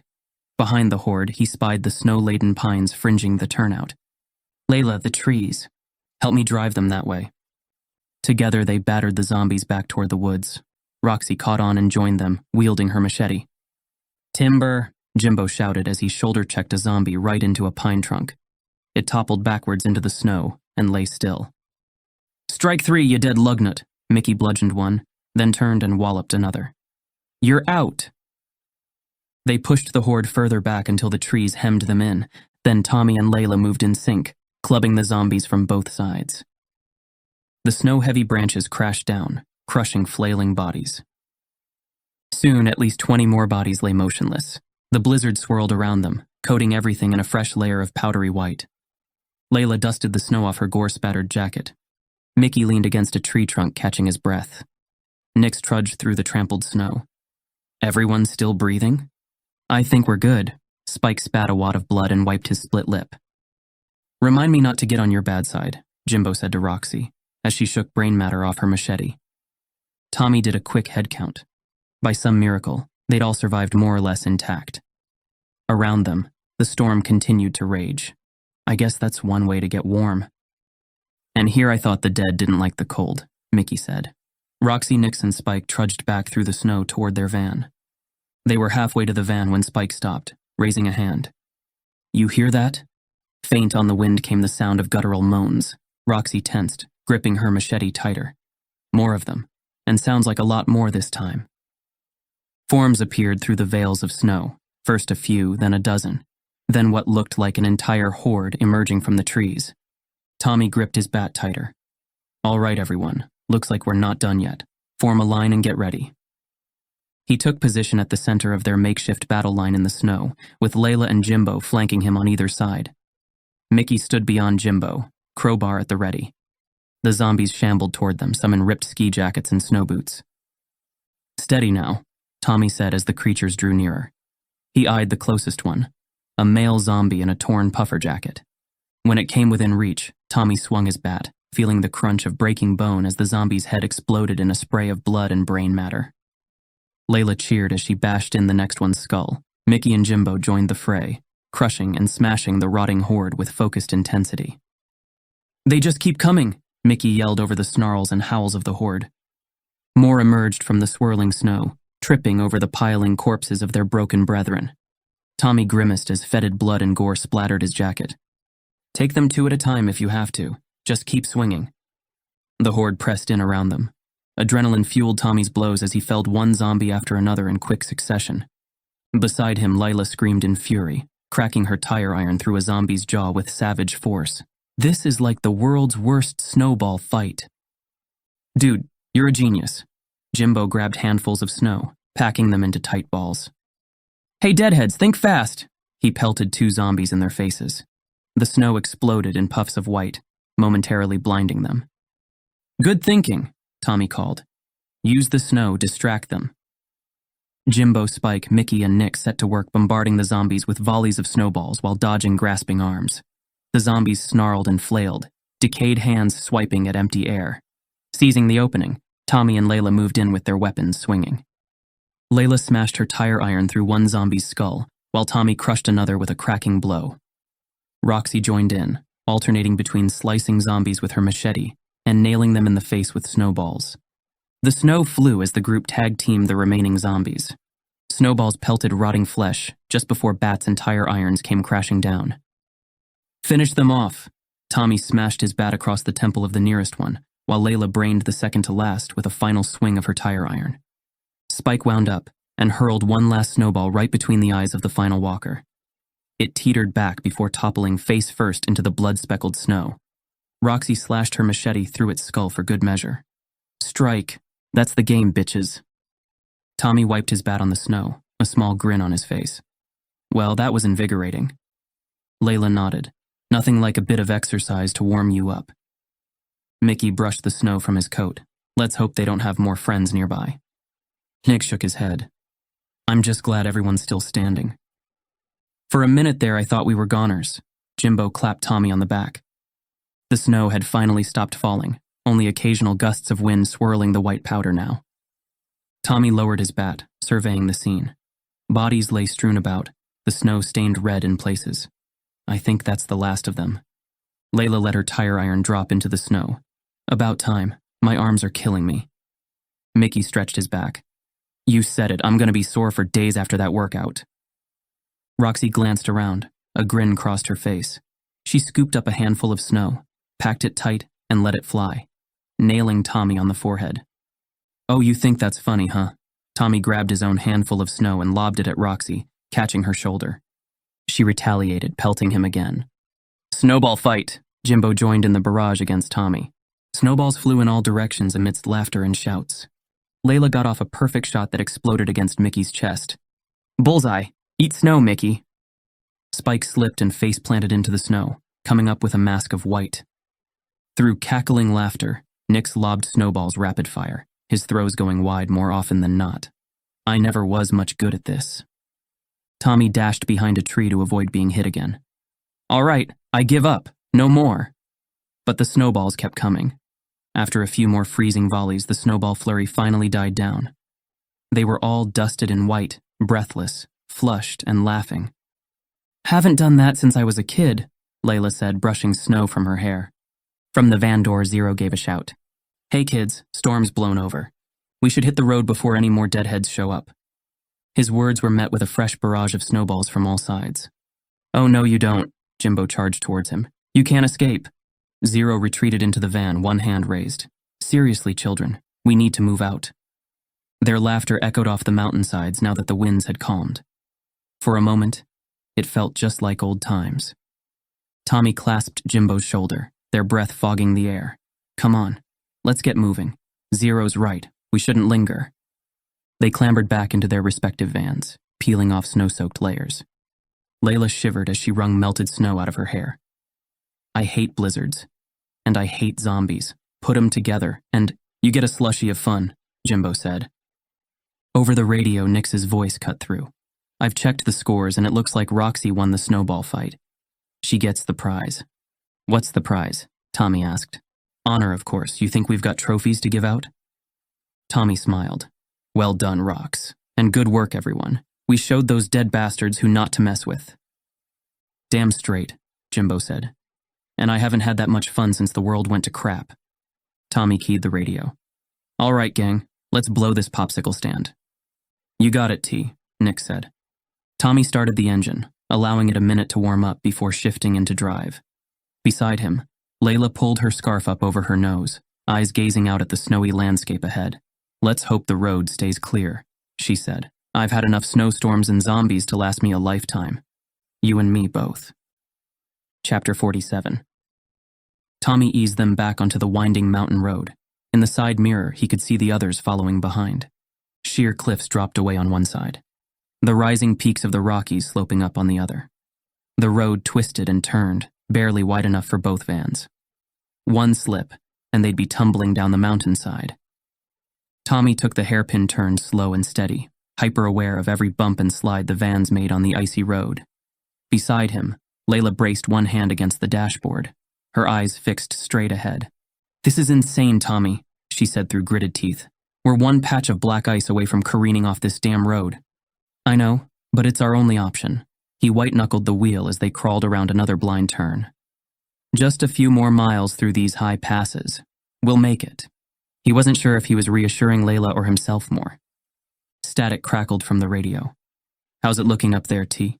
Nix asked. Tommy keyed the radio. "Slow going. No room for error with these drop-offs. Take it real easy on the turns." "You got it." They inched along, the only sound the laboring engines and occasional scrape of metal when they hugged the rock face too close. The van's headlights cut feeble swaths through the encroaching mist. Rounding a steep bend, Tommy slammed the brakes. Tires skidded on the icy road as a zombie shambled out in front of them. More ragged silhouettes lurched from the fog. "Damn it, hold on!" Tommy threw the van in reverse, then cranked the wheel, narrowly averting a plunge off the cliffside as they skidded to a stop. The zombies descended toward them. Tommy snatched his bat from the back seat. "Out now. Let's deal with these deadheads before they swarm us." They burst from the vans, outfitted with an array of makeshift melee weapons. Layla, Jimbo, and Mickey fanned out, while Roxy and the others emerged from the Minx van. Layla hefted her tire iron, her eyes darting between the zombies closing in on both sides. "Don't let them surround us. Stay tight." Tommy swung his bat in an arc, crushing the first zombie's skull. Dark blood splattered the snow. More followed behind it, choking the narrow pass. Jimbo smashed his wrench across a zombie's face, knocking it into the mountainside. "There's too many. We're gonna get mobbed." "We can do this, just stay together." Roxy's machete carved into rubbery flesh. She kicked the zombie back over the cliff edge, its wails fading as it plummeted. Tommy battered zombies back while scanning the slopes. "Up there," he pointed with his bat. "This way, come on." They battled up the incline, weapons ringing off bone.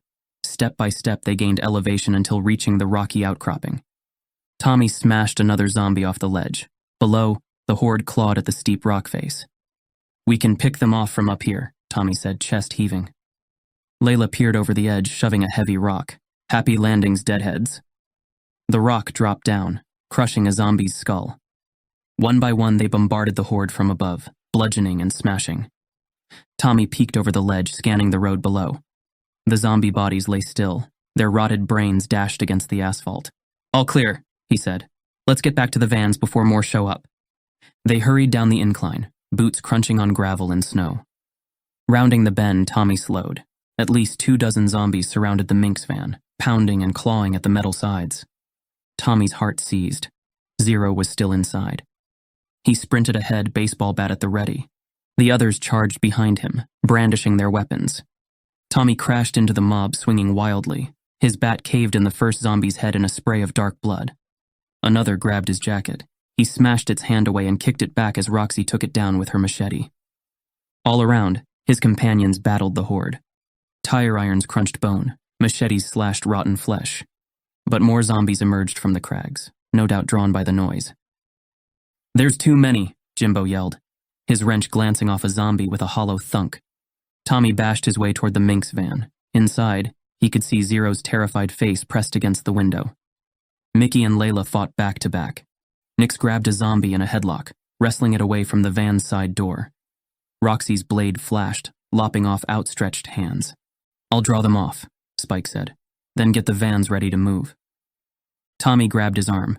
"Like hell you're taking them all on alone." Spike met his stare. "It's called a distraction. Just trust me." He wrenched free and banged on the side of Tommy's van. "Hey, deadheads, over here." He turned to Tommy. "As soon as they start following, get back to the vans." "Good luck, man." Spike danced around, waving his arms. "Hey, you pussbags, look alive, it's snack time." The zombies snarled, their milky eyes fixing on him. Spike backed up the road, beckoning them. "Come on, uglies, let's dance." He broke into a run. The horde lurched after him in pursuit. "Now," Spike called over his shoulder. "I'll circle back, be ready." Tommy and the others piled into the vans. He watched Spike sprint up the road, the horde of zombies shambling after him in mindless pursuit. "That crazy son of a bitch," Layla muttered. Mickey craned his neck, tracking Spike's progress. "He's really drawing them off. He knows what he's doing. Tommy chewed his lip, hands clenching the wheel as he waited for the signal. The seconds crawled by at an agonizing pace. Come on, come on, he leaned out the window and called to Spike. Get in now. Spike motioned something and kept running. Damn it, Spike. Spike sprinted and wove, guiding the mob further from the vans. As he ran, the road narrowed, the mountain's rocky face looming closer. His boots scrabbling for purchase, Spike half climbed, half hurled himself up onto a ledge. He spun to face the horde below, shouting and waving. The zombies clawed at the wall, snapping their jaws, but the outcropping was out of reach. Spike peered over the ledge, pointing and laughing. More zombies emerged from crevasses in the rocks. Spike leapt down and charged towards the edge of a cliff, the wind tangling his hair.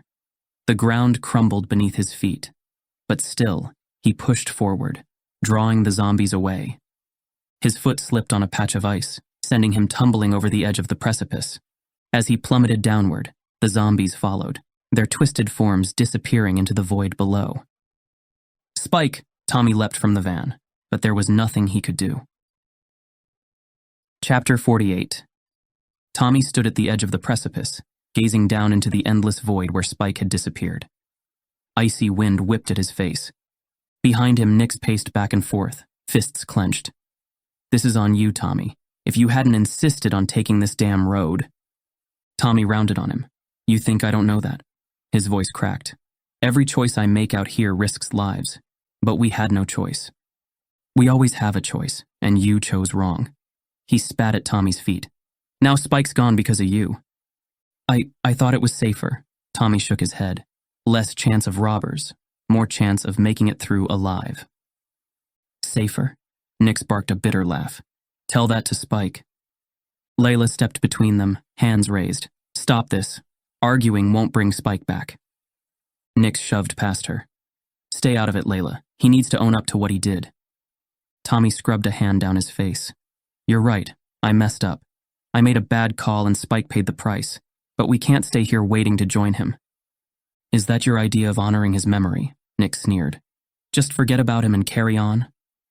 Of course not, Tommy snapped. But what else can we do, Nix? We're stuck in these mountains, surrounded by death. We have to keep going if we want any chance of survival. That's what Spike died for. Nix scoffed. Keep moving, keep risking lives with your reckless choices. Admit it, Tommy. You've got no clue what you're doing out here.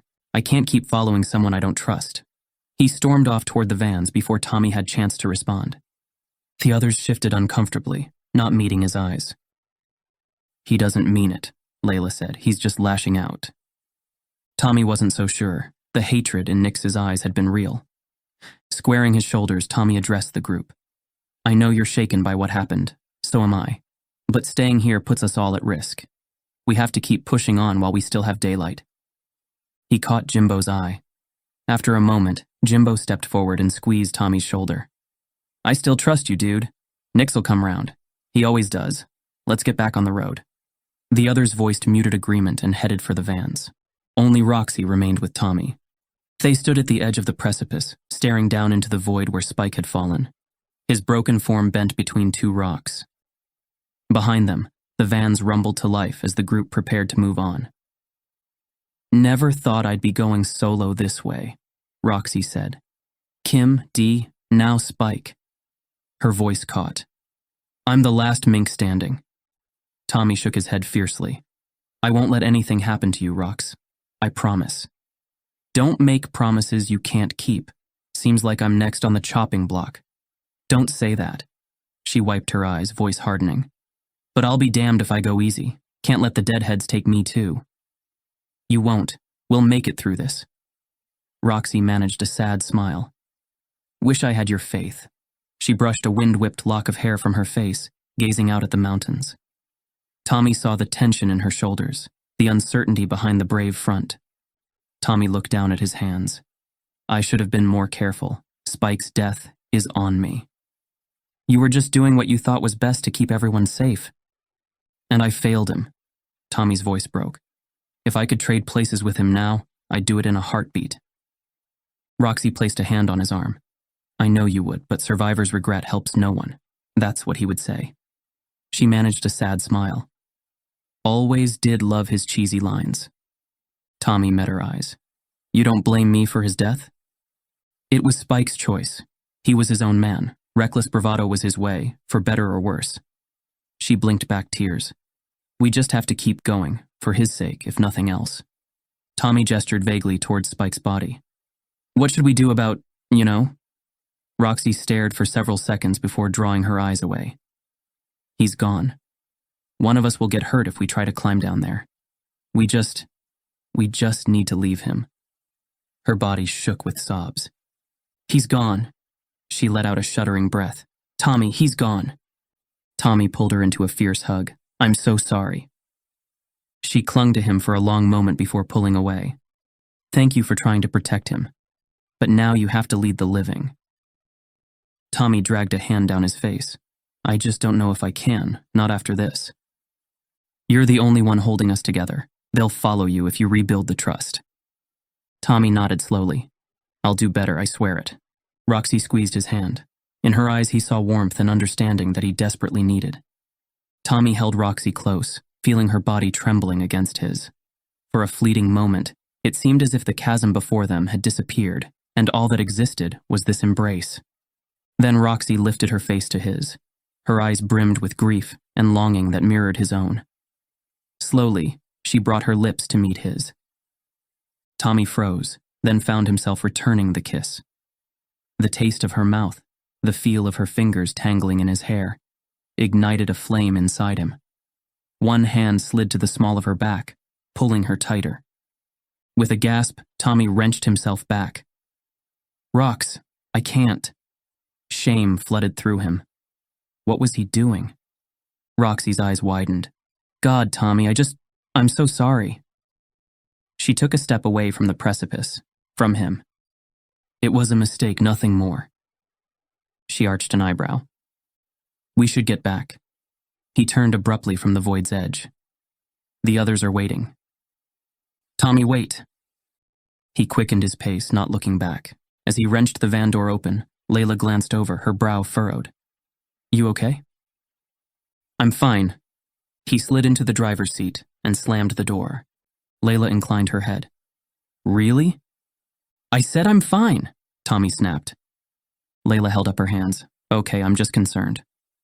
Tommy stared straight ahead. After a few tense moments, he let out a breath. I'm sorry, but we need to go now. Layla nodded. You're right. Zero's voice crackled over the radio. We're ready to roll when you are. Over.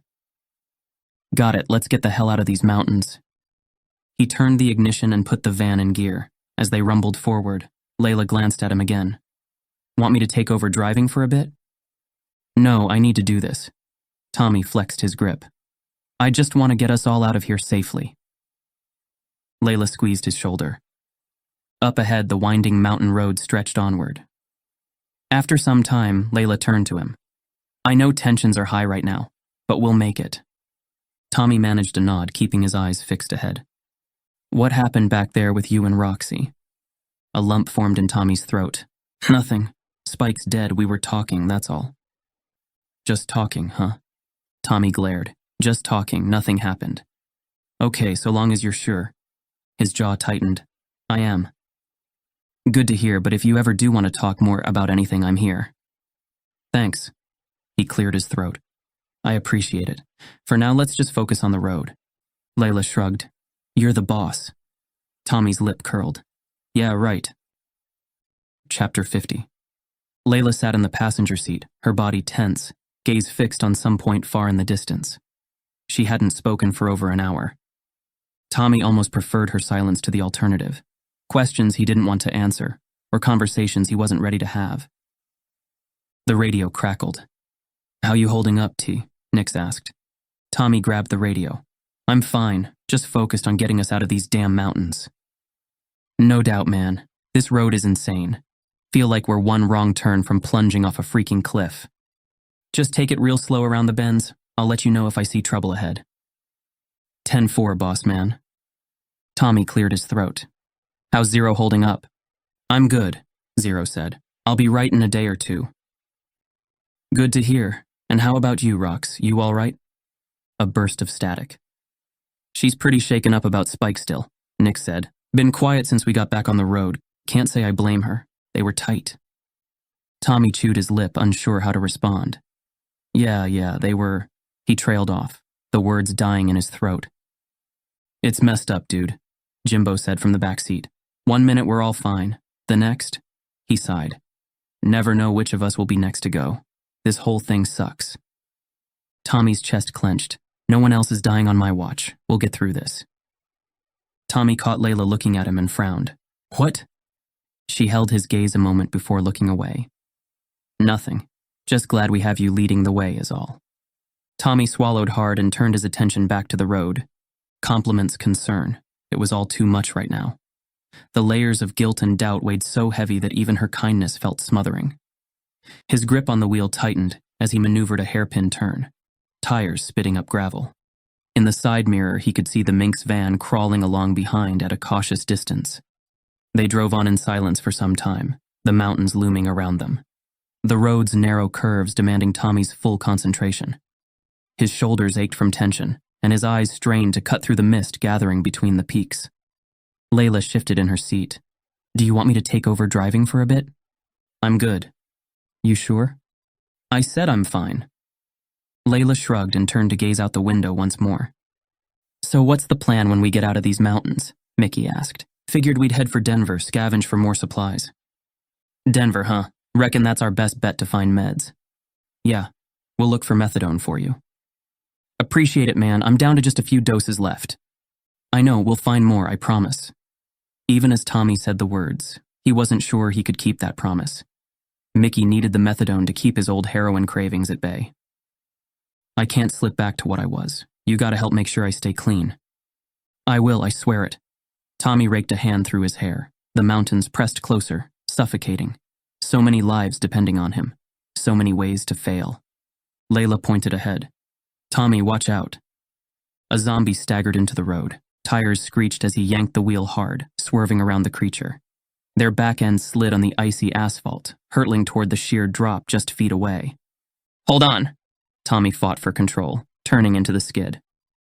The van careened wildly, all momentum carrying them nearer the cliff's edge. With a final wrench of the wheel, Tommy brought them skidding to a stop sideways across the road, rear bumper hanging out over empty space. The van teetered, metal groaning. Heart hammering against his ribs, Tommy threw it into park. Everyone okay? Layla peeled her fingers from the dashboard. Yeah, I'm good. Holy crap, that was close. Nix's shaky voice came through the radio's static. You guys all right? Tommy keyed back. We're okay, just a little shaken up. Zombie in the road, but I got us stopped in time. He twisted to peer out the window at the precipice yawning behind them. Barely. No kidding. My butt's still clenched from watching you almost drive off that damn cliff. Nix blew out a breath across the line. Got to be more of those dead freaks lurking around here. We better move before they swarm us. You got that right. Tommy shifted back into drive and eased them forward at a crawl, giving the cliff's edge a wide berth. Adrenaline still surged through his veins. As the rocky peaks closed in around them once more, Tommy clenched his jaw. Tommy squinted through the mist, scanning the craggy mountain horizon. In the distance, beyond a thick copse of evergreens, he could just make out what looked like buildings tucked against the towering rock face. Even from here, he could see the high wooden palisade surrounding the structures. Tommy grabbed the radio. You guys seeing what I'm seeing up ahead? Looks like some kind of settlement, Nick said. See the walls and roofs poking up past those trees? Yeah, I see it. What do you think? Should we check it out? Hell yeah, we should. If they're friendly, maybe we can resupply, grab a hot meal and some real beds to sleep in. And why should we trust them? Zero cut in. For all we know, they'll rob us the second we step through those gates. Maybe, Tommy said. But they might also give us a hot meal and a chance to rest up somewhere secure. Even a hot shower. It's got to be better than spending another night out in the cold, right? I think we should do it, T, Nick said. Scope it out at least. We're exhausted. Half our crew is gone. If we can hole up somewhere safe for a night, get our strength back, I say it's worth the risk. Tommy exchanged a glance with Layla, who nodded. All right, we'll check this place out. Stay close behind me. You got it, boss man. Here's hoping this haven isn't a trap. Haven. Yeah, there's a big hand-painted sign over there that says Haven. Looks like this place has power too, lights on behind the walls. As they rumbled closer, Tommy could now make out the sign himself. Letters daubed in bold black paint over the fortress-like entrance. They passed the last stretch of forest and pulled up before the imposing gates. Tommy cut the engine and stepped out, hands raised. Roxy and Nix followed suit, forming up beside him. "Hello?" Tommy called out. "We're just travelers looking for shelter and safety. We come in peace." Nix sniggered. "You sound like you're off Star Trek. Take me to your leader." Tommy grinned and shook his head. For several heartbeats, only silence answered. Tommy exchanged tense looks with the others. A figure stepped out, face obscured by a riot helmet. The stranger had an assault rifle slung casually over one shoulder. "What do you want?" The guard's voice was muffled by his face shield. Tommy cleared his throat. "Like I said, we're peaceful folks just hoping for a place to rest up a bit. Maybe resupply if you're willing to trade. We can work too, help out however you need." "You clean?" Tommy nodded. "No bites, scratches?" "No." "Any skin tone changes?" "Honestly, we're all good." "You got weapons?" "Some." "They stay in the vehicles. If I see any of you armed, even with a pocket knife." He patted his rifle. Tommy opened his palms. "We're not looking for trouble." "Which way you headed?" "East." "Where from?" "We set off from Berkeley, headed to Philly." The guard snorted a laugh. "You expect me to believe that?" "It's true," Nick said. "We were on tour when everything went down." The guard nodded. "What are you, some rock band or something?" "Yeah," Tommy said, "just trying to get back to my family." The guard considered them for a moment, then beckoned them forward. "Come on in, but try anything suspect and you won't make it 2 feet inside these gates." Tommy raised his palms again. "You have my word. No trouble from us." He gestured for the others to follow. The guard led Tommy and the others through the compound, weaving between buildings and parked vehicles. People stopped to stare as they passed, whispering to each other. Tommy kept his hands visible, careful not to make any sudden moves. "So what's your deal here? Seems like you've got a nice setup." The guard grunted. "We were here before the uprising. We grow our own food, got some solar panels hooked up for power, even our own well. Place used to be a summer camp before we moved in. But the lady really whipped us into shape, got us organized. She knew something like this was coming." "The lady?" "You'll meet her soon enough. Her name's Eleanor. She's the reason any of us are still breathing. This place would have torn itself apart if not for her." Tommy raised his eyebrows. "She's in charge around here then?" "You could say that, but it's more than that." The guard hesitated. "All I know is we were lucky we found her." He led them to a small chapel nestled against the rear palisade. "Wait here while I let Eleanor know you've arrived." The guard disappeared inside while Tommy and the others milled about. From within came the murmur of voices and soft music. After a few minutes, the guard returned and ushered them inside. Tommy's eyes adjusted to the dim interior, lit only by candles. At the front of the chapel, a woman sat upon a carved wooden throne. Her long black hair fell around her in soft waves. She watched them enter with blue eyes that seemed to see directly into Tommy's soul. People sat cross-legged around her. The music swelled, played on stringed instruments by 2 women in white robes. The woman who could only be Eleanor smiled. "Welcome, travelers. Please come in." Her voice was melodic and commanding. "My name is Eleanor, and your name?" Tommy met the woman's intense gaze. "I'm Tommy. We're grateful for any shelter you can offer." "And shelter we shall provide." Eleanor studied each of them in turn. "You all look very weary. Our community is a place of healing, safety, and purpose. Rest here as long as you need." Tommy shifted his weight. "We appreciate that, Your Holiness." Eleanor laughed. "I'm no holy woman, just someone who wants to spread a little light in this dark world. Now come, let's get you settled." She led them from the chapel to a long bunkhouse and gestured to the rows of cots within. "Please rest and recover your strength. Jared here will explain the community rules and work schedules." Her intense blue gaze lingered on Zero. "For you, only rest. The soul's wounds often take longest to heal." Zero flushed and managed a mumbled thanks. With a final smile, Eleanor glided away, trailed by 2 robed assistants. The guard, Jared, cleared his throat. All right, here's how things work around here. Meal times are breakfast after sunrise, lunch at noon, dinner just before sundown. No exceptions.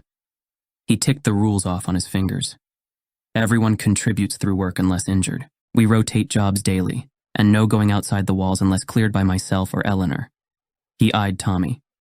Got all that? Yeah, seems straightforward enough. We're happy to pitch in however you need. Jared nodded, seeming satisfied for now. I'll come get you for your work assignment. Until then, make yourselves at home. After he left, Zero turned to the group. We can't stay here. Did you see how those people were looking at that Eleanor lady? Like she's some kind of savior? It's a cult, I'm telling you. Roxy rolled her eyes. Oh, hush up with your paranoia. These people helped us out. Gave us a safe place to crash. Not everything is a damn conspiracy. It's just a meditation retreat, Nick said. I went to one of these after our second album. Needed the headspace. I think we bounce after one night here, though, Mickey said. This place seems weird. Layla nodded. It does have kind of a strange vibe, but I'm exhausted, and right now I'm just grateful for a real bed. Me too. I could sleep for a year in an actual bed instead of the van floor, Jimbo said. Zero looked to Tommy. Come on, you can't tell me you don't find this place creepy as hell. Tommy met Zero's gaze. I think we should play it cool for now. Help out, get a good night's rest, then head out first thing in the morning. It's just one night. Zero frowned. I don't know, Tommy boy, I've got a bad feeling. Okay, look, let's take a quick vote. Tommy surveyed the group. All in favor of staying the night? Every hand went up except for Zero's. Tommy clapped a hand on his good shoulder.